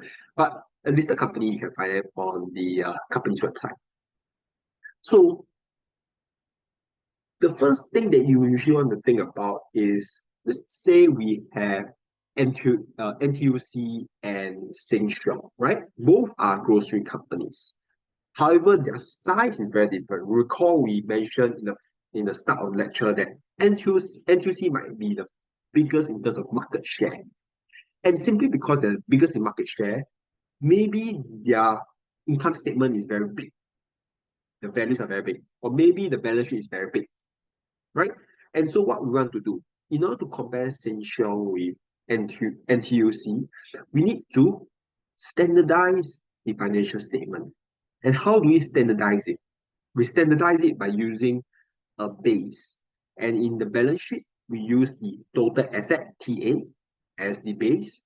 And for the income statement, we use the sales or revenue, which is the same thing. Sales or revenue is the same as the base to standardize that balance sheet so that you can compare between NTUC and Sheng Siong. And we have an example here, all right? So the comparison can be year-on-year basis, year-on-year meaning, let's say 2023 compared to 2024, or it can be comparing between different companies like NTUC versus Sheng Siong. And we have an example here, right? So this is a normal balance sheet. Let's standardize it. Once we standardize it, everything is in percentages here. Can you see? Everything is in, because we divide all your line items by total asset, give you a percentage. At the end of the day, the total asset is in 100%.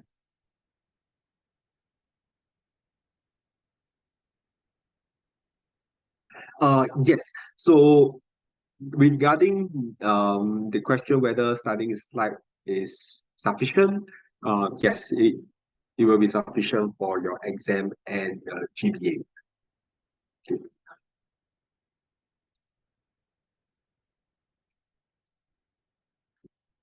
Okay. In terms of income statement, this is a normal income statement. And then we can standardize it by dividing everything by the sales figure as given here to get the percentages.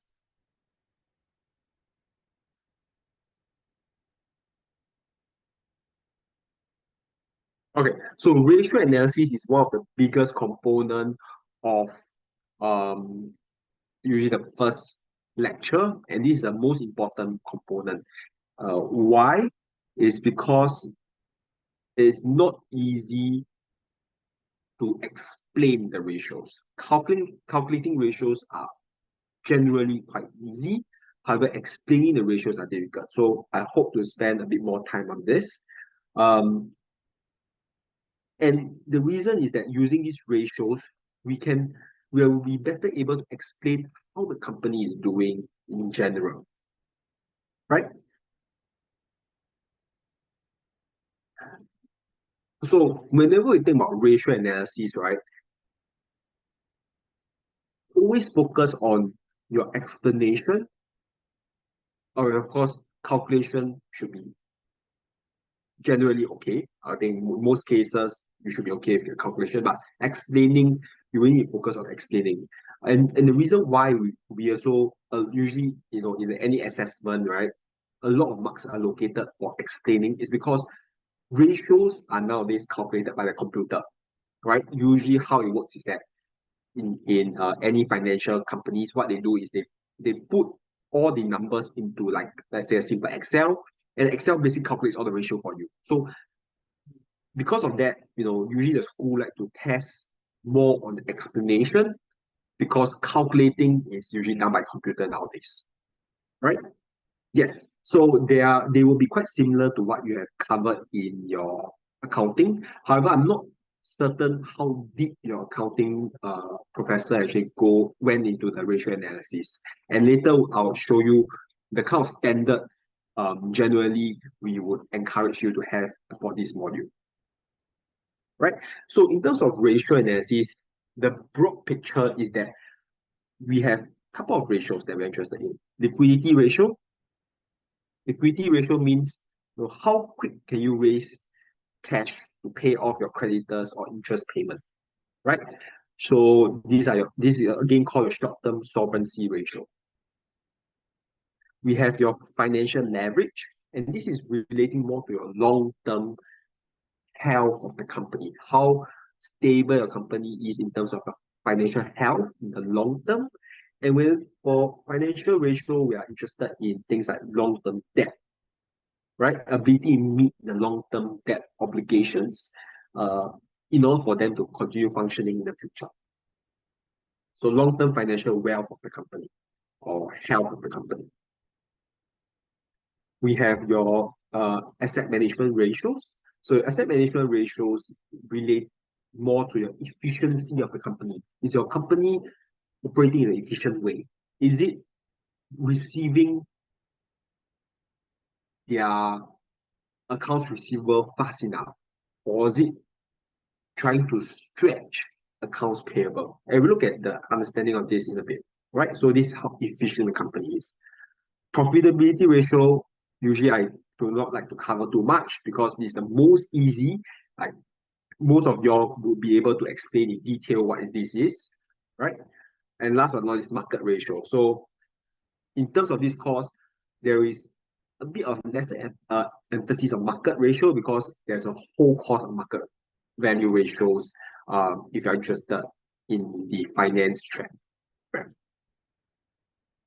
Okay, let's jump into the details of this ratio. So I'm just going to skip this. This is just an overview, but let's go into the details here. So first we talk about liquidity ratio. So liquidity ratio, we look at current ratio. So current ratio is CA, current asset, divided by CL. And you can see the calculation here. So what's interesting or what's nice about my slide is that if you compare my slides compared to the lecture slides do not have this gray component here, right? And also, of course, other stuff. But what I have added helps you to understand the ratio, right? Rather than giving you CA minus CL and add your explanation, hopefully this will aid you in terms of understanding the explanation of the ratio. As I mentioned, before we discuss our ratio that explaining is the most important portion of ratios for this course, because calculation is usually done by computer nowadays, right? So generally for CA divided by CL, anything that is more than 1 is advisable, meaning that there's enough current asset to meet the current liabilities, right? Of course, because the reason is we cannot meet your current liabilities, means the firm is going to be bankrupt, right? It has no liquidity. So that's why we have CA divided by CL, more than 1 good. However, it's too high. We know that CA consists of inventories, right? And if you have too much inventory, your inventory might become obsolete. Or if you are like NTUC, your inventory might expire, might spoil. So if it's too big, it's not good. So sometimes you need to compare your CA minus CL to your industry averages. So what is the industry current ratio like? So you need to do a comparison there, right? For your specific industry. For example, like what I mentioned, maybe for grocery industry, your current ratio might be lower because you have less inventory.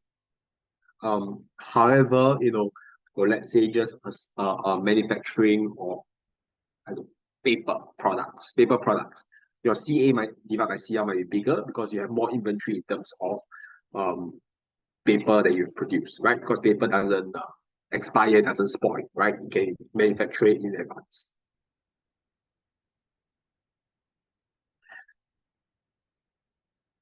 Right, we have next the quick ratio. So like we mentioned, inventory is not really liquid. So some people like to use a quick ratio instead. Because inventory, you have to sell it at a discount, right? If you want to get rid of inventory. So a better measure of liquidity of the company is the quick ratio.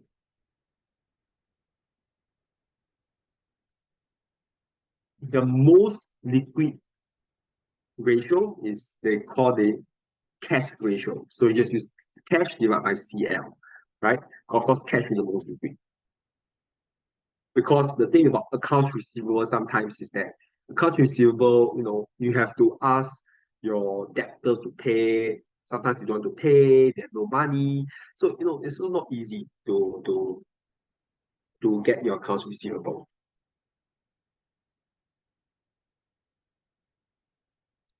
Right? So that's for liquidity ratio. In terms of your financial leverage or solvency ratio, the most common is your total debt ratio. So TA minus TE.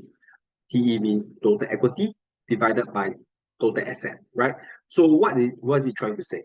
It's trying to say what's the percentage of the company's asset is financed by debt, right?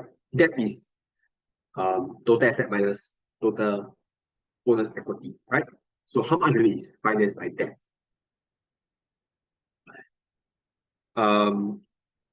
At this point, I'd like to highlight this component here. If you notice that I'll highlight it in the next ratio. So next ratio is debt to equity ratio. Again, very common. Total debt divided by total equity. Right? So where's your total debt coming from? Your total debt is coming from this 457 plus 540 here, right? Total long-term debt plus your total current liabilities. However, I'd like to highlight this point here that generally accounts payable, which is given by this amount, 344, generally is not considered a debt, right? So what is actually generally considered debt is actually this note payable 196 and your total long-term debt, which is 457, right? So The reason why is for those of you who recall your accounting or recall what we discussed about, accounts payable is relating to what component of your cash flow? Anyone can recall?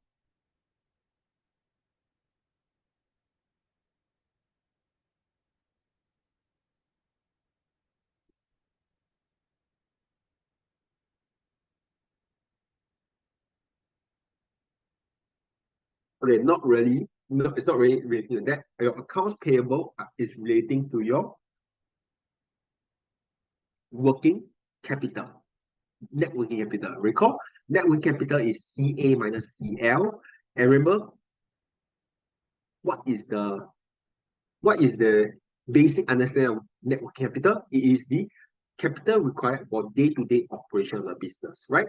And when you think about day-to-day operations, they include things like cash, accounts receivable, right? Accounts receivable, what does it mean? It means that it is what your debtors owe you, right? It's day-to-day, right? And accounts payable. What's accounts payable? Is your suppliers. You buy a product from the supplier, you owe your suppliers, they are payables, right? So accounts payable, inventory, accounts receivable, cash, they're all relating to working capital and they're not relating to debt. So generally, they're not considered debt. So just want to highlight here, accounts payable are generally not considered debt. The reason why we still use this thing is because the textbook uses it, and then the course coordinator generally wants to follow the textbook, so we put it in that sense. However, eventually, if you do go out to the or if you are working now, or for those who are full-time students, eventually when you go out to work, please take note that accounts payable is not considered that, right? So I usually like to teach you the correct one, even though the textbook might be a bit wrong, but then the right way is to put accounts payable as net working capital and not as debt. So in case in exam, in tests, assignments, if you face such a situation, both methods are acceptable, right? Whether you take into account accounts payable as a debt or not a debt, both is correct. But the correct method is that it is not considered debt.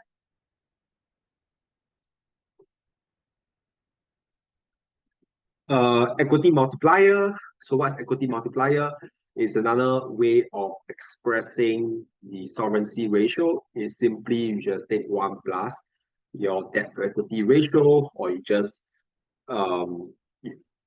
so-called use total asset divided by total equity. And what does this try to say? Equity multiplier is the portion of the company's asset that is financed by equity, right? That's why you have TA divided by TE.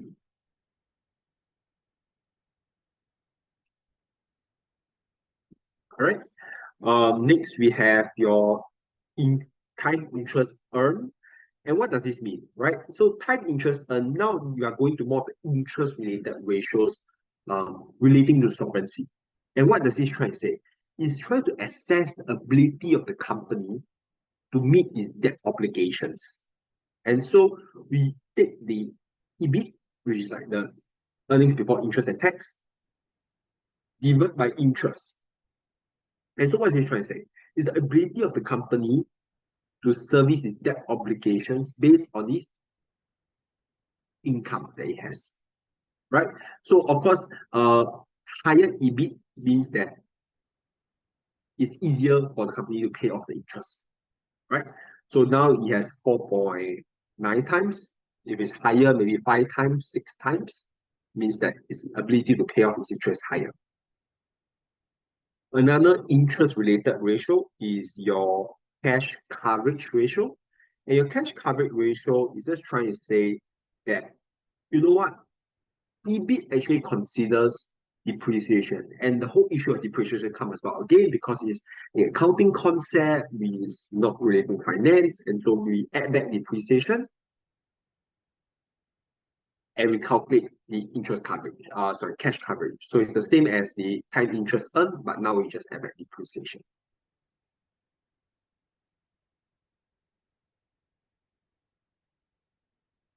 Right? So, I think now is a good time also to take a break.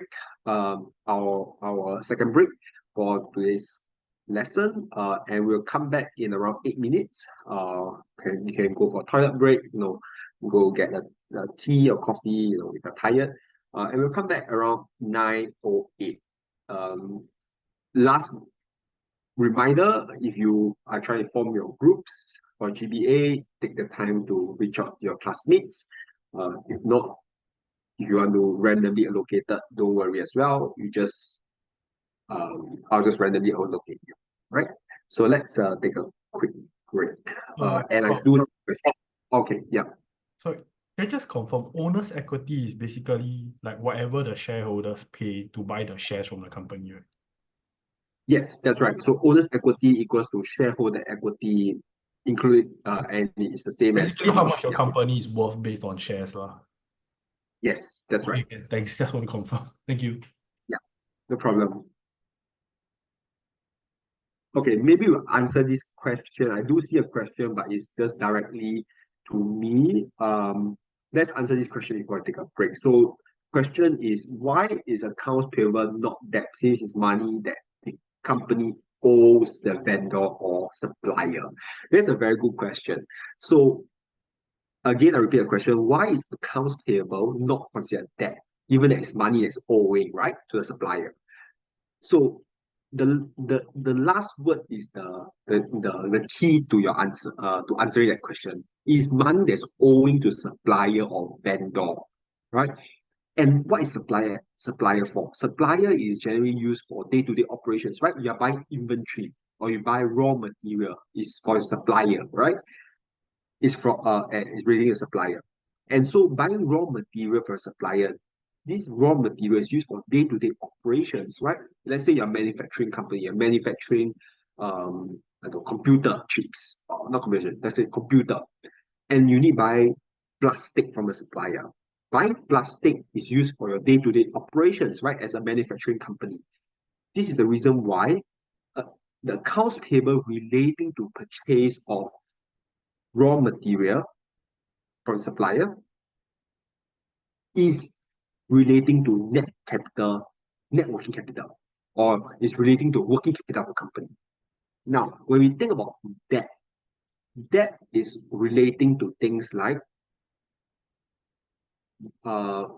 borrowing money from the bank to build a factory. Now, borrowing from the bank is a debt. It's very clear. It's a debt because it's for capital expenditure. It's used for building a factory.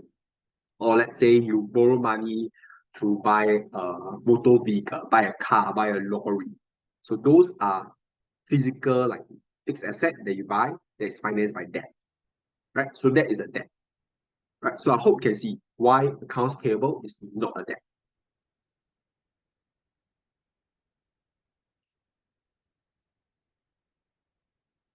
Right? Okay, so hope I answered that question. Feel free to type in the chat if you have more questions. Now let's come back at, let's say 9, 9, 10, 9, 11, right? Let's take a 7 minutes break. We'll come back in a bit.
All right, welcome back.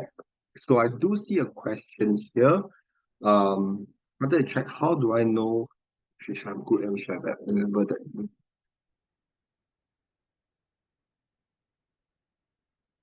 Okay, so how do you know which is good, which is bad in terms of ratio?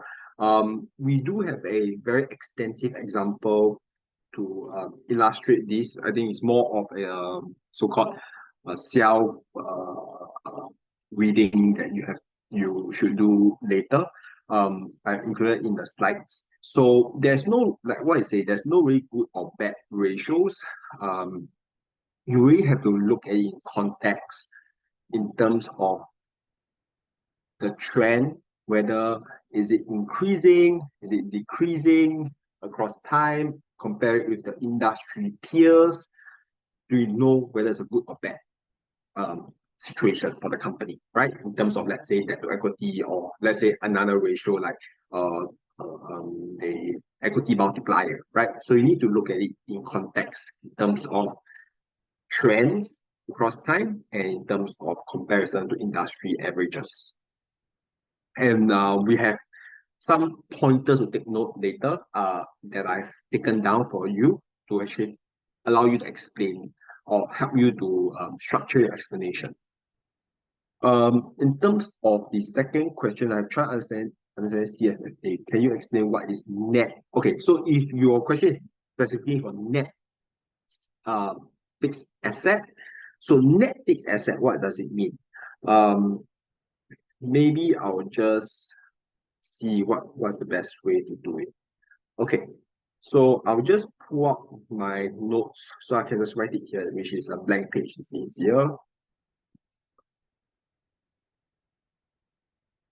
Okay, so your fixed asset, right? So FA, your fixed asset, and your fixed asset would include things like PPE. So I hope everyone knows PPE, property, plant and equipment. These are most common fixed asset. So generally, your fixed asset in your balance sheet, how is it being recorded, right? In most cases, is this. Your PPE is recorded at cost as per your accounting principles, which based on your ACC 202. So let's say you paid, let's say you paid $1,000 for your PPE. Okay. You know what? Let's not use this thing called PPE. Let's just say computer, right? Computer, $1,000. This is the cost you paid the vendor to buy. Now, let's just say this computer is going to be depreciated in 10 years. So every year it's going to depreciate $100. You understand that? Every year is going to depreciate $100. So I'm just going to write here that depreciation 10 years, which means $100. Sorry.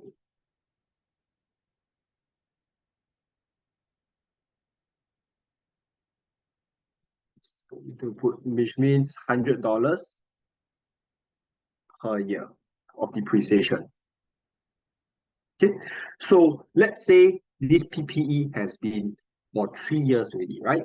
So what is your AC, accumulated depreciation, is $100 times 3, which is 300, right? And so what is your net computer or net book value of computer is 1,000 minus 300, which is 700. So this is your net fixed asset. Is this clear?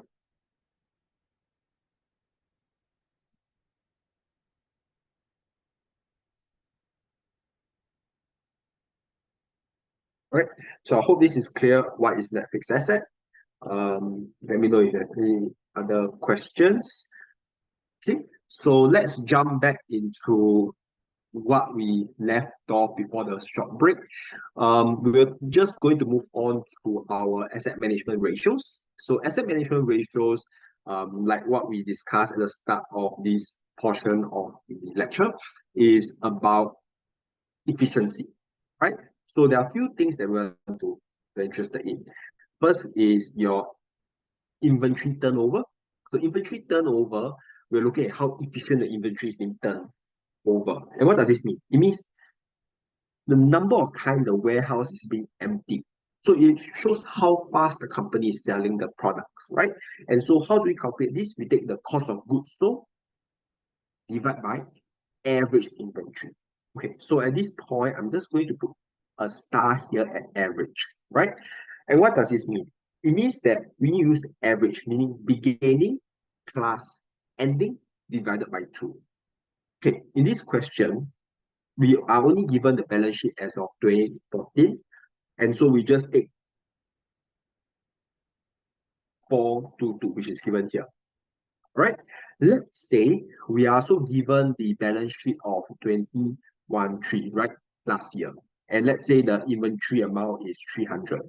So to calculate average, we need to take 422 plus 300 divided by 2.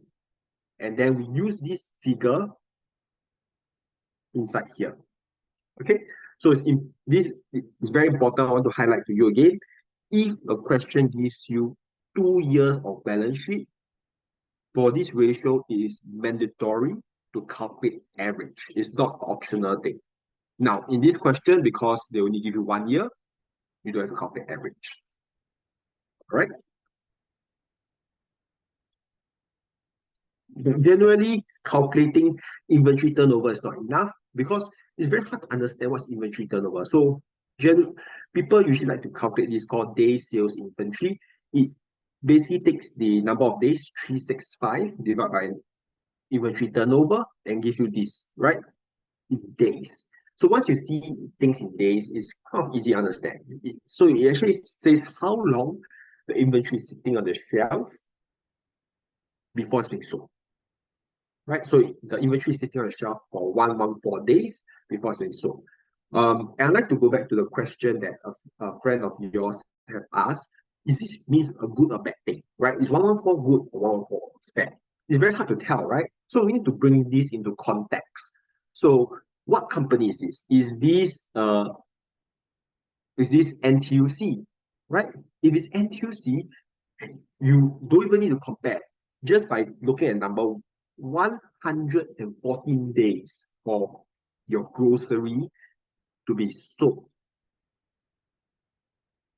you know that's bad, right?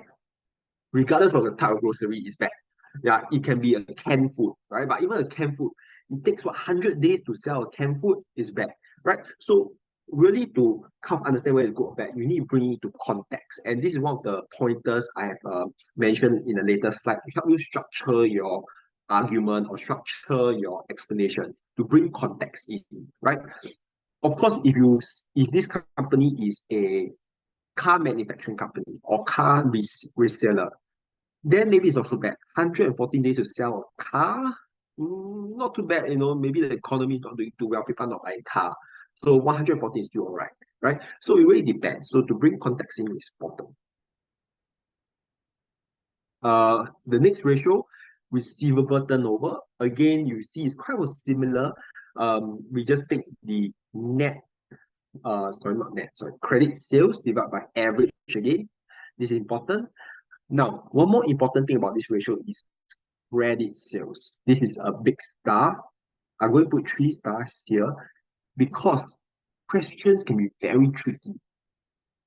Recall from your accounting module, when you get accounts receivable, you get it credit sales, cash sales, or credit and cash sales.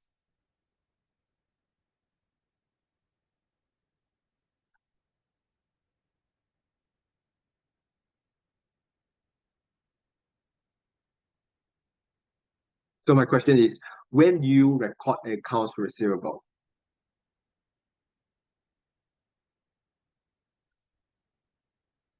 Okay, I see both for credit and cash. Okay, so unfortunately, I won't say that incorrect, maybe your accounting professor will not be happy. They say both. Now, you only record, okay, the last answer is correct. You only record accounts receivable when you have a credit sales, when you make a credit sales. Okay, let's think about it in layman terms. Let's think about it in like our day-to-day life.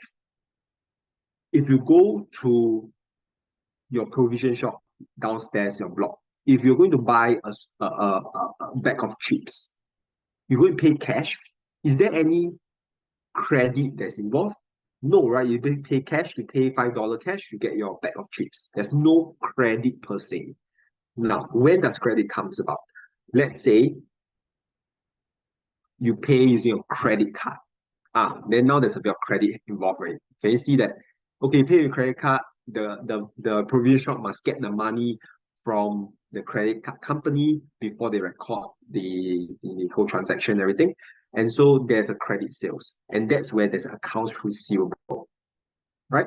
So I want to emphasize that accounts receivable turnover relates only to credit sales. That's why I put 3 stars here. And so questions can sometimes be very tricky. They give you both credit and cash sales, but you're only supposed to take the credit sales component of it because it relates to accounts receivable. Now, cash sales is immediate. There's no credit involved.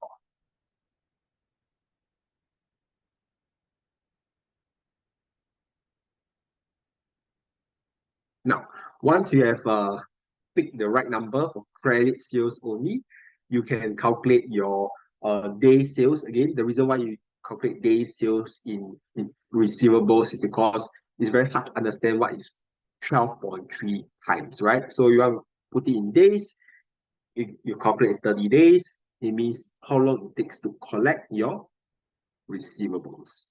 So it takes 30 days for you to collect the receivables.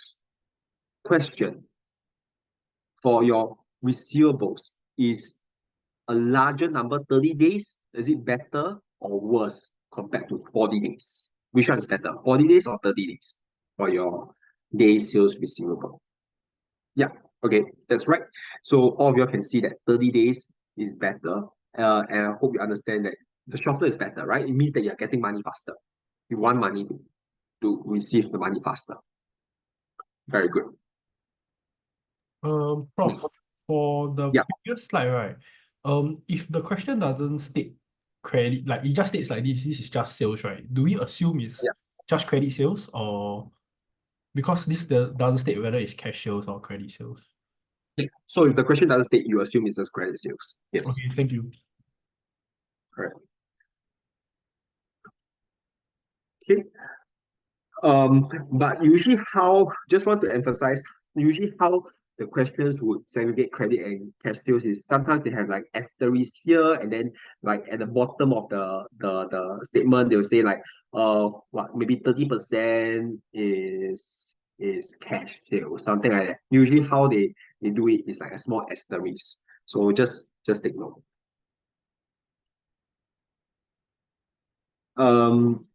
Thanks for the question.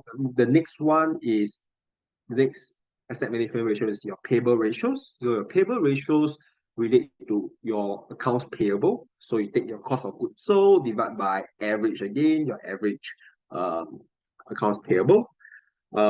This one, same thing, you need to calculate day cost in payables. You take 360 divided by your payables turnover. And it tells you how long it takes you to pay your suppliers, right? The time between receipt of the inventory and payment for it. And then on this note, I want to ask you, is a larger day cost in payables better or a smaller day cost of payable? Which is better?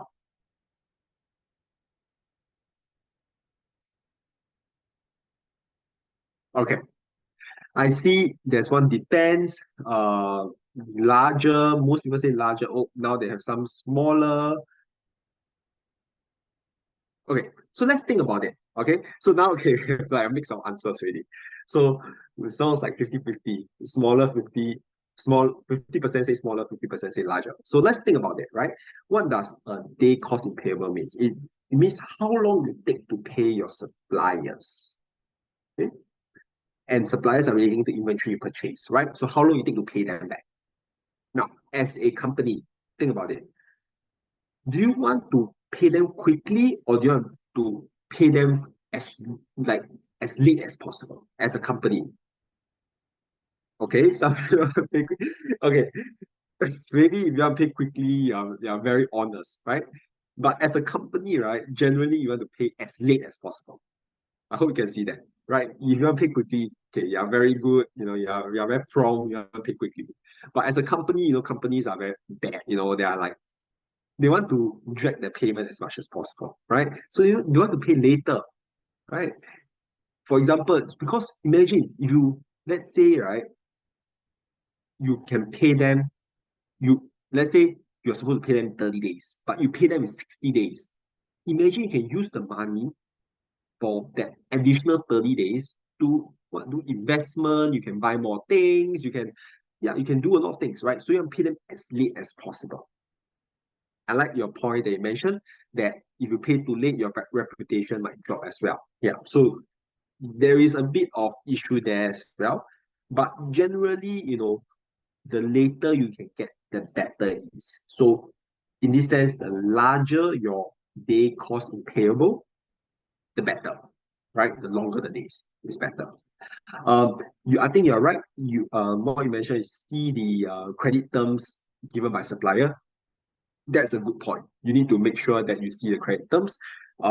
If the credit term is 60 days and you pay in 120 days, twice the time, of course your reputation is bad. Next time your supplier don't want to supply you raw materials anymore. Too bad, right? So it affects your reputation too. So there's a balancing act here. So it depends. If you pay earlier, does it show that company is stable? It can show that it's stable, but it can also show that your company is not managing your working capital well. Why? If you pay so early, think about this, right? Accounts payable are generally interest-free. Okay, what does this mean? It means that, let's say you buy something from a supplier for $50. The supplier gives you 60 days to pay back your $50. Now, does the supplier going to charge you interest for 60 days for that $50? No, right? The supplier is not going to charge you interest for that $50. Now, think about this. This is almost like an interest-free debt. But of course, we have a whole discussion that accounts payable are not debt, right? But it's almost like a pseudo debt. It's interest-free. Everyone will want that, right? So the thing is, if you're going to pay back in 30 days instead of utilizing the full 60 days, you're actually foregoing the free interest that you don't have to pay. I hope you can see that. So if you're going to pay so early, let's say 30 days instead of 60 days, you are actually not managing your working capital well, right? So it might not be a good thing.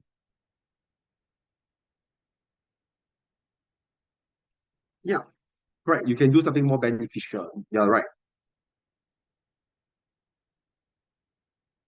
Yeah, so pay exactly. So the best way to pay is that if you do 60 days, you pay on the 60th day, right? Exactly on time. Then you avoid reputation risks and all. So that's a good point. So generally you see that, of course, the longer your days cost in payable, the better it is. Yeah, right.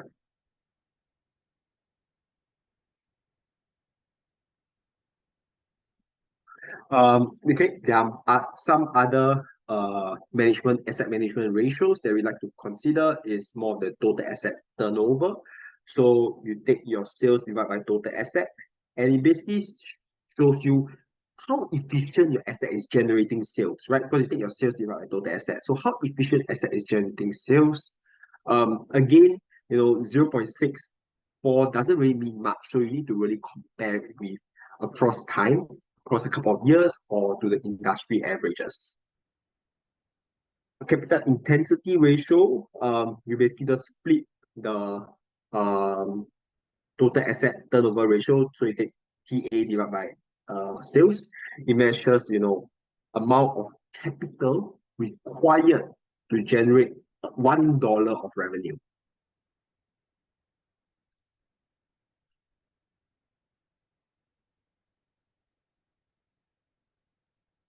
Now we move on to profitability ratio. So this is probably you're most familiar with this. Most people are very comfortable using profitability ratio because it's very common.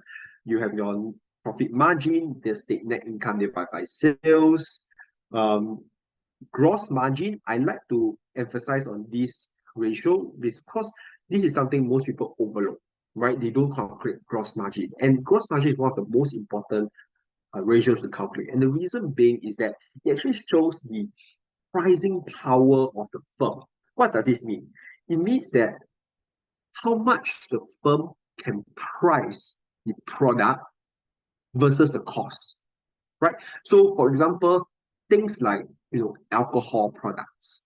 If you go to a restaurant, you buy, let's say, a bottle of wine as you're dining, right? Alcohol generally has very high gross margin. The reason being is that the restaurants usually charge 3 times the price. So the pricing power for the restaurant on alcohol is very strong. Pricing power is very strong. And so gross margin is very important to see that, right? Compared to things like if they just sell food, let's say they sell truffle fries. Usually the gross margin for fries are not so much because they can't charge much, right? French fries is French fries, that's all, right? So the pricing power is less. So gross margin is very important to determine pricing power.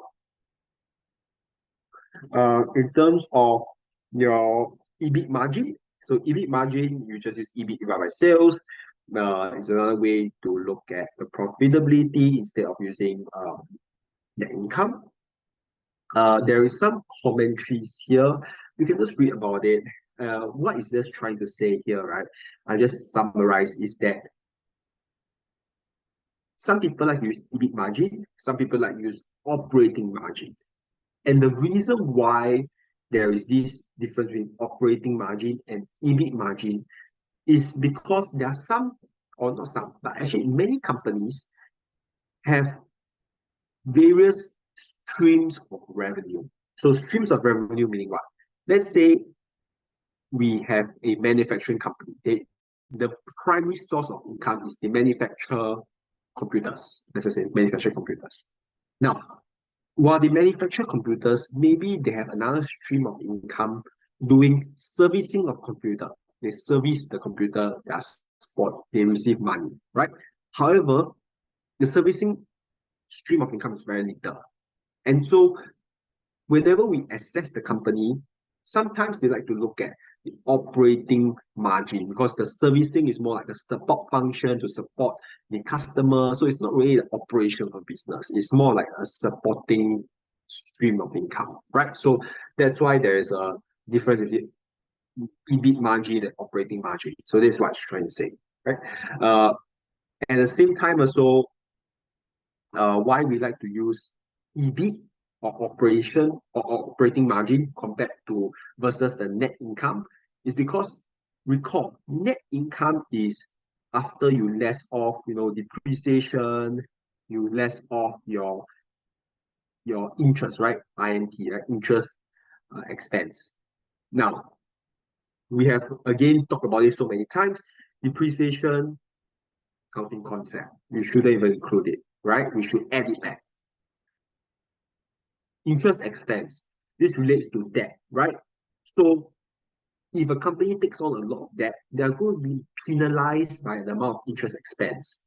But does that mean the company is bad or not profitable? Not necessarily so, right? Because interest expense relate to debt relating to more capital expenditure, buying of like fixed asset. It's more for like the development of the company, right? So in that sense, actually net income, we call it very noisy. It's very noisy because there's just so many factors like depreciation that is not really related, interest expense that is kind of related to debt, not really relating to the profitability of the company. So like that's why people like to use EBIT, they like to use operating margin.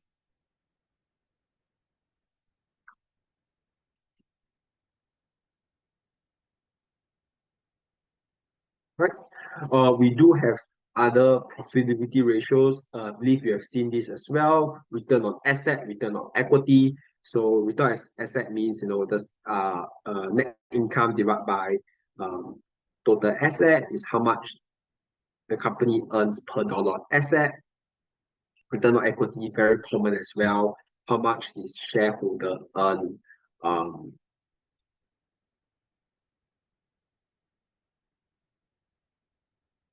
Right? So the idea of return on equity, this will be analyzed in more detail in your lecture 3 or 4. But I want to highlight to you that return on equity has a kind of like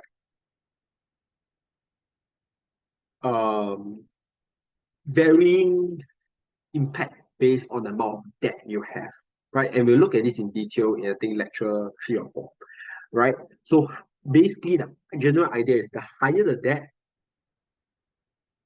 the percentage of equity is lower, means that the return on equity for high debt company will be very bad in a bad economy, but the return on equity will be very good in a good economy, right? So basically what I'm trying to say is that would have a magnifying effect on the return on equity, depending on whether it's a bad economy or good economy. But don't worry about this. We'll talk about this in lecture 3.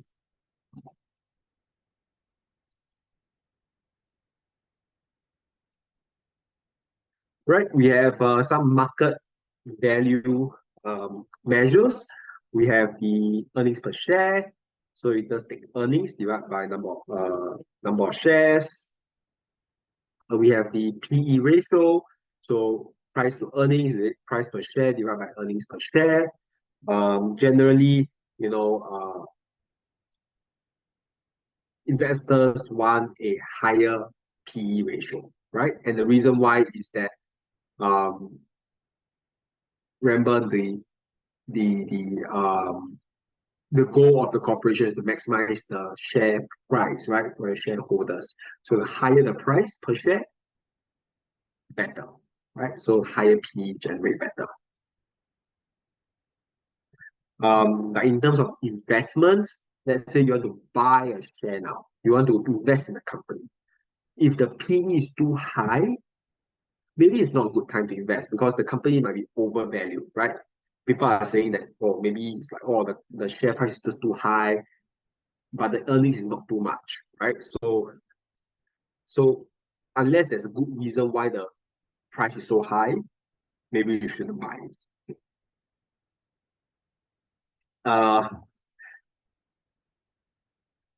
We have the price to sales ratio. This is generally used whenever we have a negative earnings per share, right? How do you get a negative earnings per share? Is when your earnings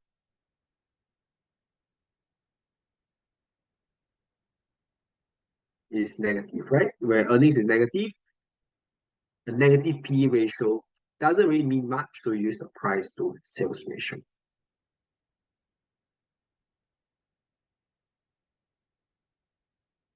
Market to book value ratio. So this ratio compares the price per share divided by the book value per share, right? So generally, we have the derivation of what's book value per share. Just take the total equity divided by outstanding share. Market value, take the market to book value. Just take after your market value per share, you just divide it by your book value per share, you get this.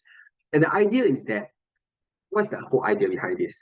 Is that the market value, if the market value is very high compared to the book value, it means that the firm has a lot of value that's not recorded in your balance sheet, right? Remember, the book value is in your balance sheet. So you have a lot of price that's not recorded in the balance sheet. It means that the company might be overvalued. And so we should not buy overvalued. Remember, whenever a company is overvalued, you should sell the company, sell the stocks of the company. Of course, there's a counterpoint here. It could mean that the investors are, believe that the company will grow. Maybe there's some R&D again, R&D things. So, company is going to prosper. The R&D is going to build, allow the company to gain market share. So that's why the price is so high, right? So it really depends. You need to look at the context again.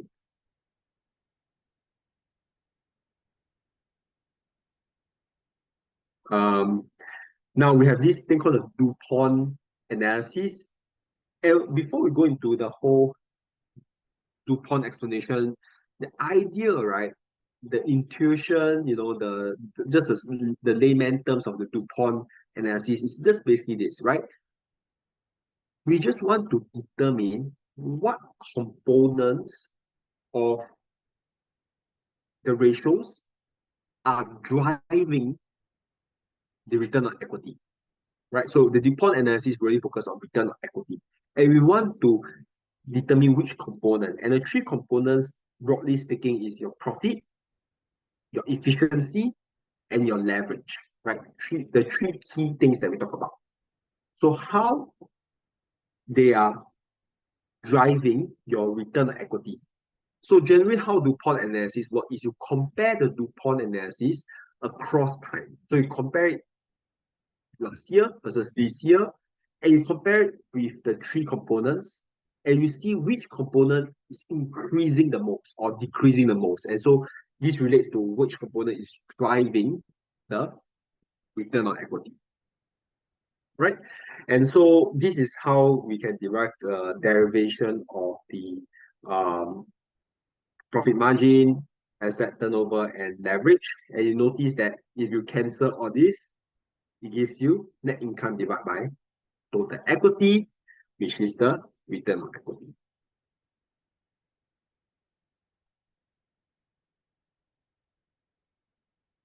Okay.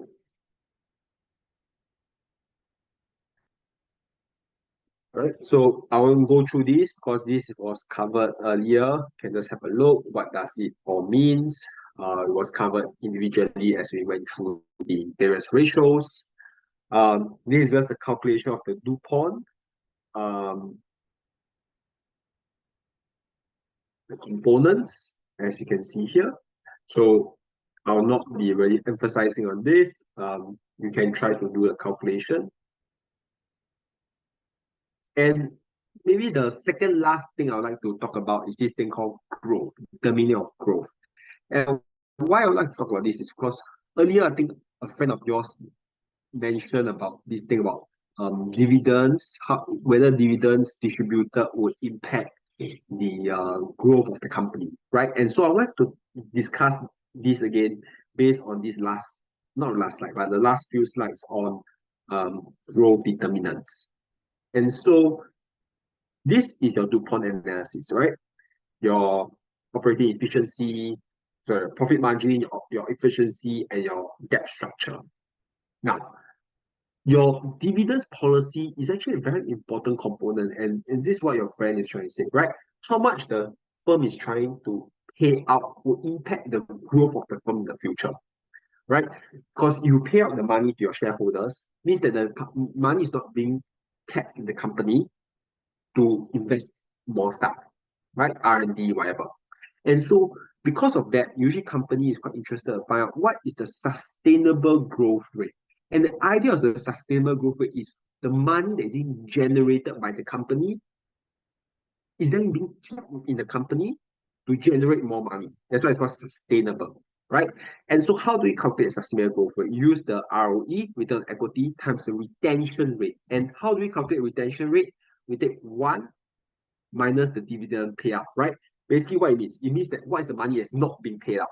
So it's what is being retained. And then of course how derive dividend payout ratio. We just take dividend divided by net income or dividend per share divided by earnings per share, right? And so by calculating this, we are able to determine what is the sustainable growth rate of the company. And usually this is calculated across time to see whether the growth rate of the company is on an upwards trend, meaning it's a good thing, the company is growing faster, or it might be on a stable trend, which is for most company that is large and stable should maintain a stable trend.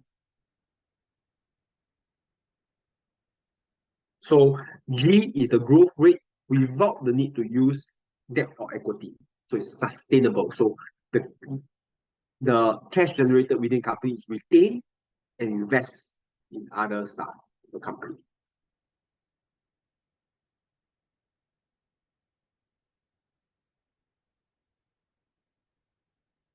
Right? So these are just some summary slides. Why evaluate financial statement? I think it's just some commentaries for internal performance planning, external for creditors. You can look at it. Not too concerned. Benchmarking, we have talked about this quite a bit. We need to compare it across time. We need to compare it with some industry averages, right? Peer group. So you need to compare it like NTUC versus Sheng Siong, right? You need to use the companies that are comparable. Now, this is the part that I like to highlight that I mentioned that it will provide you a structure in terms of analyzing the companies using the ratios, which is what is important because calculating is one thing, and nowadays, especially if you go out to work or even if you are maybe doing this in your work now, notice that the calculations are all there for you. It's about explaining. And how do you explain? So let's just understand how do we do an analysis using the ratios. So, you compare the, of course, balance sheet and P&L items, and we want to focus on these large changes, right? So let's say you notice inventory increased by 1%. That's not so important. 1% is very small. But let's say you see accounts payable increased by 50%. Okay, that's concerning. Why is it increasing so much? Are you stretching the day sales payable, right? Meaning that you're getting better terms, then it's a good thing. Or are you actually buying too much inventory and the inventory is being left there, right? So you need to compare, okay, accounts payable is increasing too much. Let's check the inventory. Is inventory increasing as much? Then you can do a bit of analysis, right? So look at things that have large changes or constitute large portion of the balance sheet.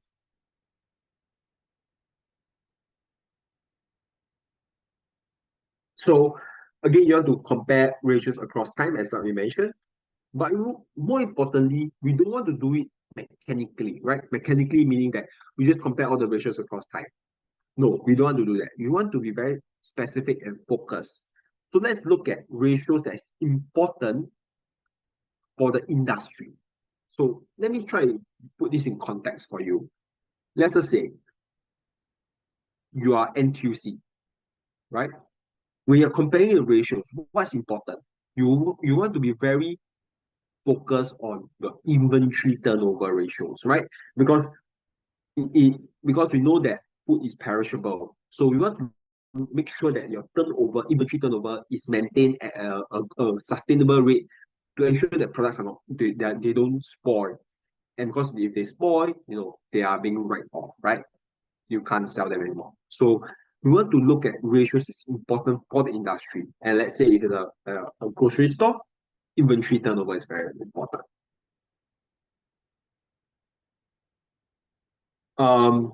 Now we want to take into account important social, political, economic factors, risk management analysis, and explanation. So what does this mean? It means that we want to ensure that you bring in, again, context. Like when we talk about context, we want to make sure that we bring the economic environment.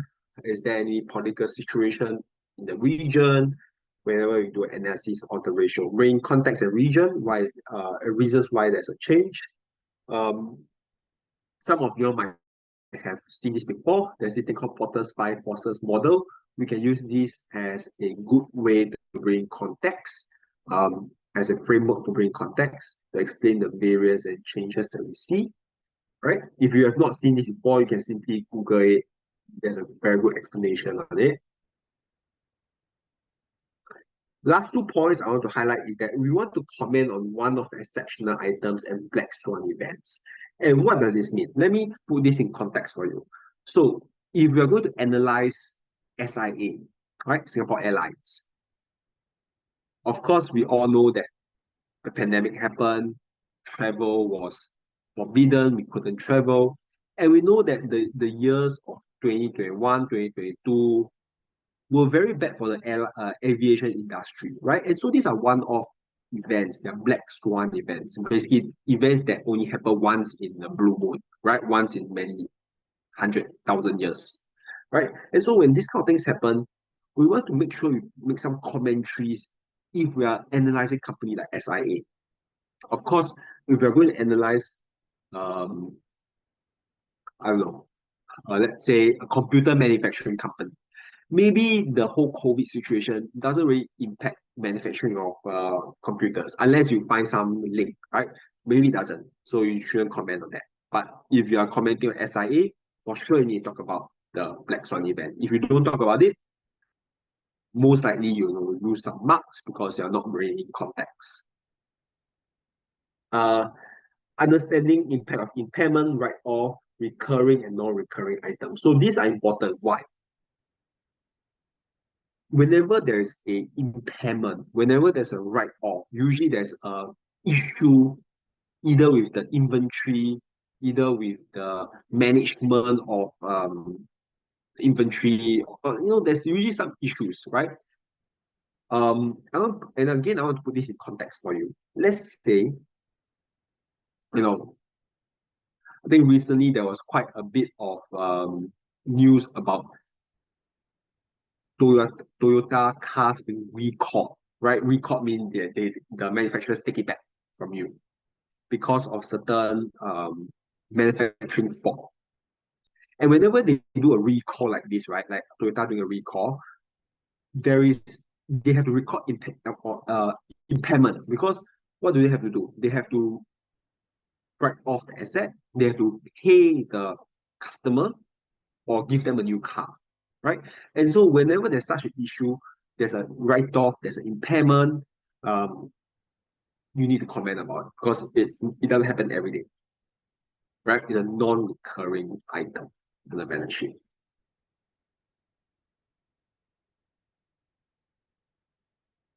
Okay. I'll pause a short while here.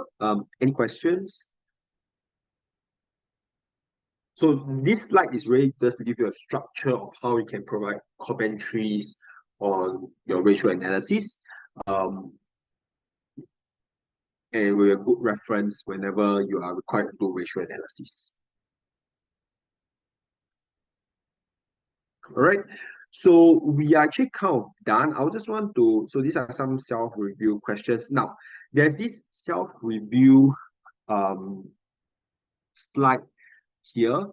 And so this is actually, I would say, like an A+ answer. So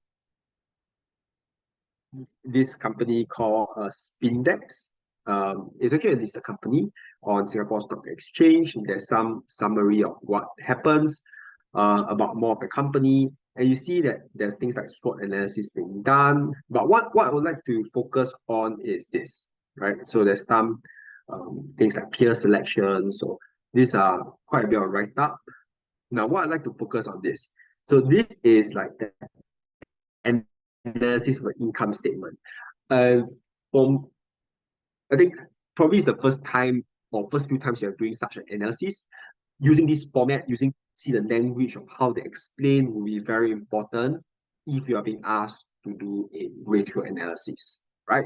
So this is then I've included this as an additional supplementary notes for you to kind of really understand and cement the concept of how you write an analysis based on ratios.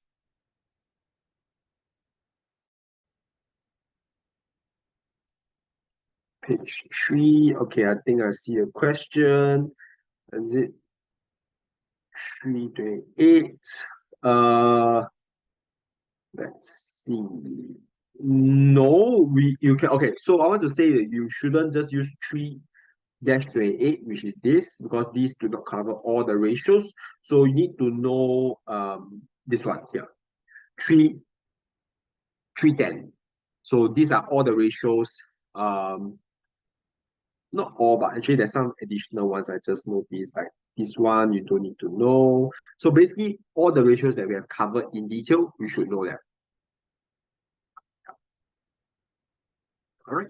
So I think we're almost done. Last but not least, I just want to highlight again. Hope you just take the time next week whenever you have some time to just review this. I think previously there was the TMA. So those of you who have done other modules previously last semester, you know there's TMA.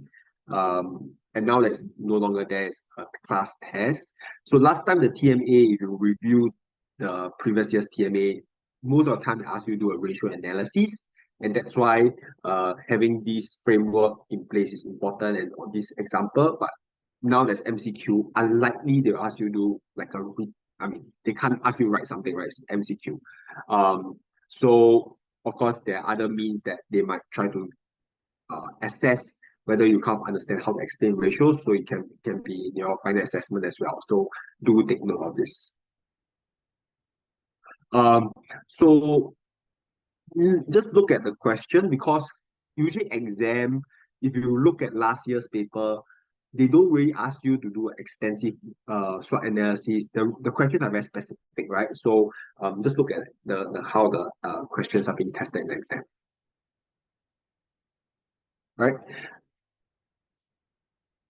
Okay, so that's all I have. Any last few questions?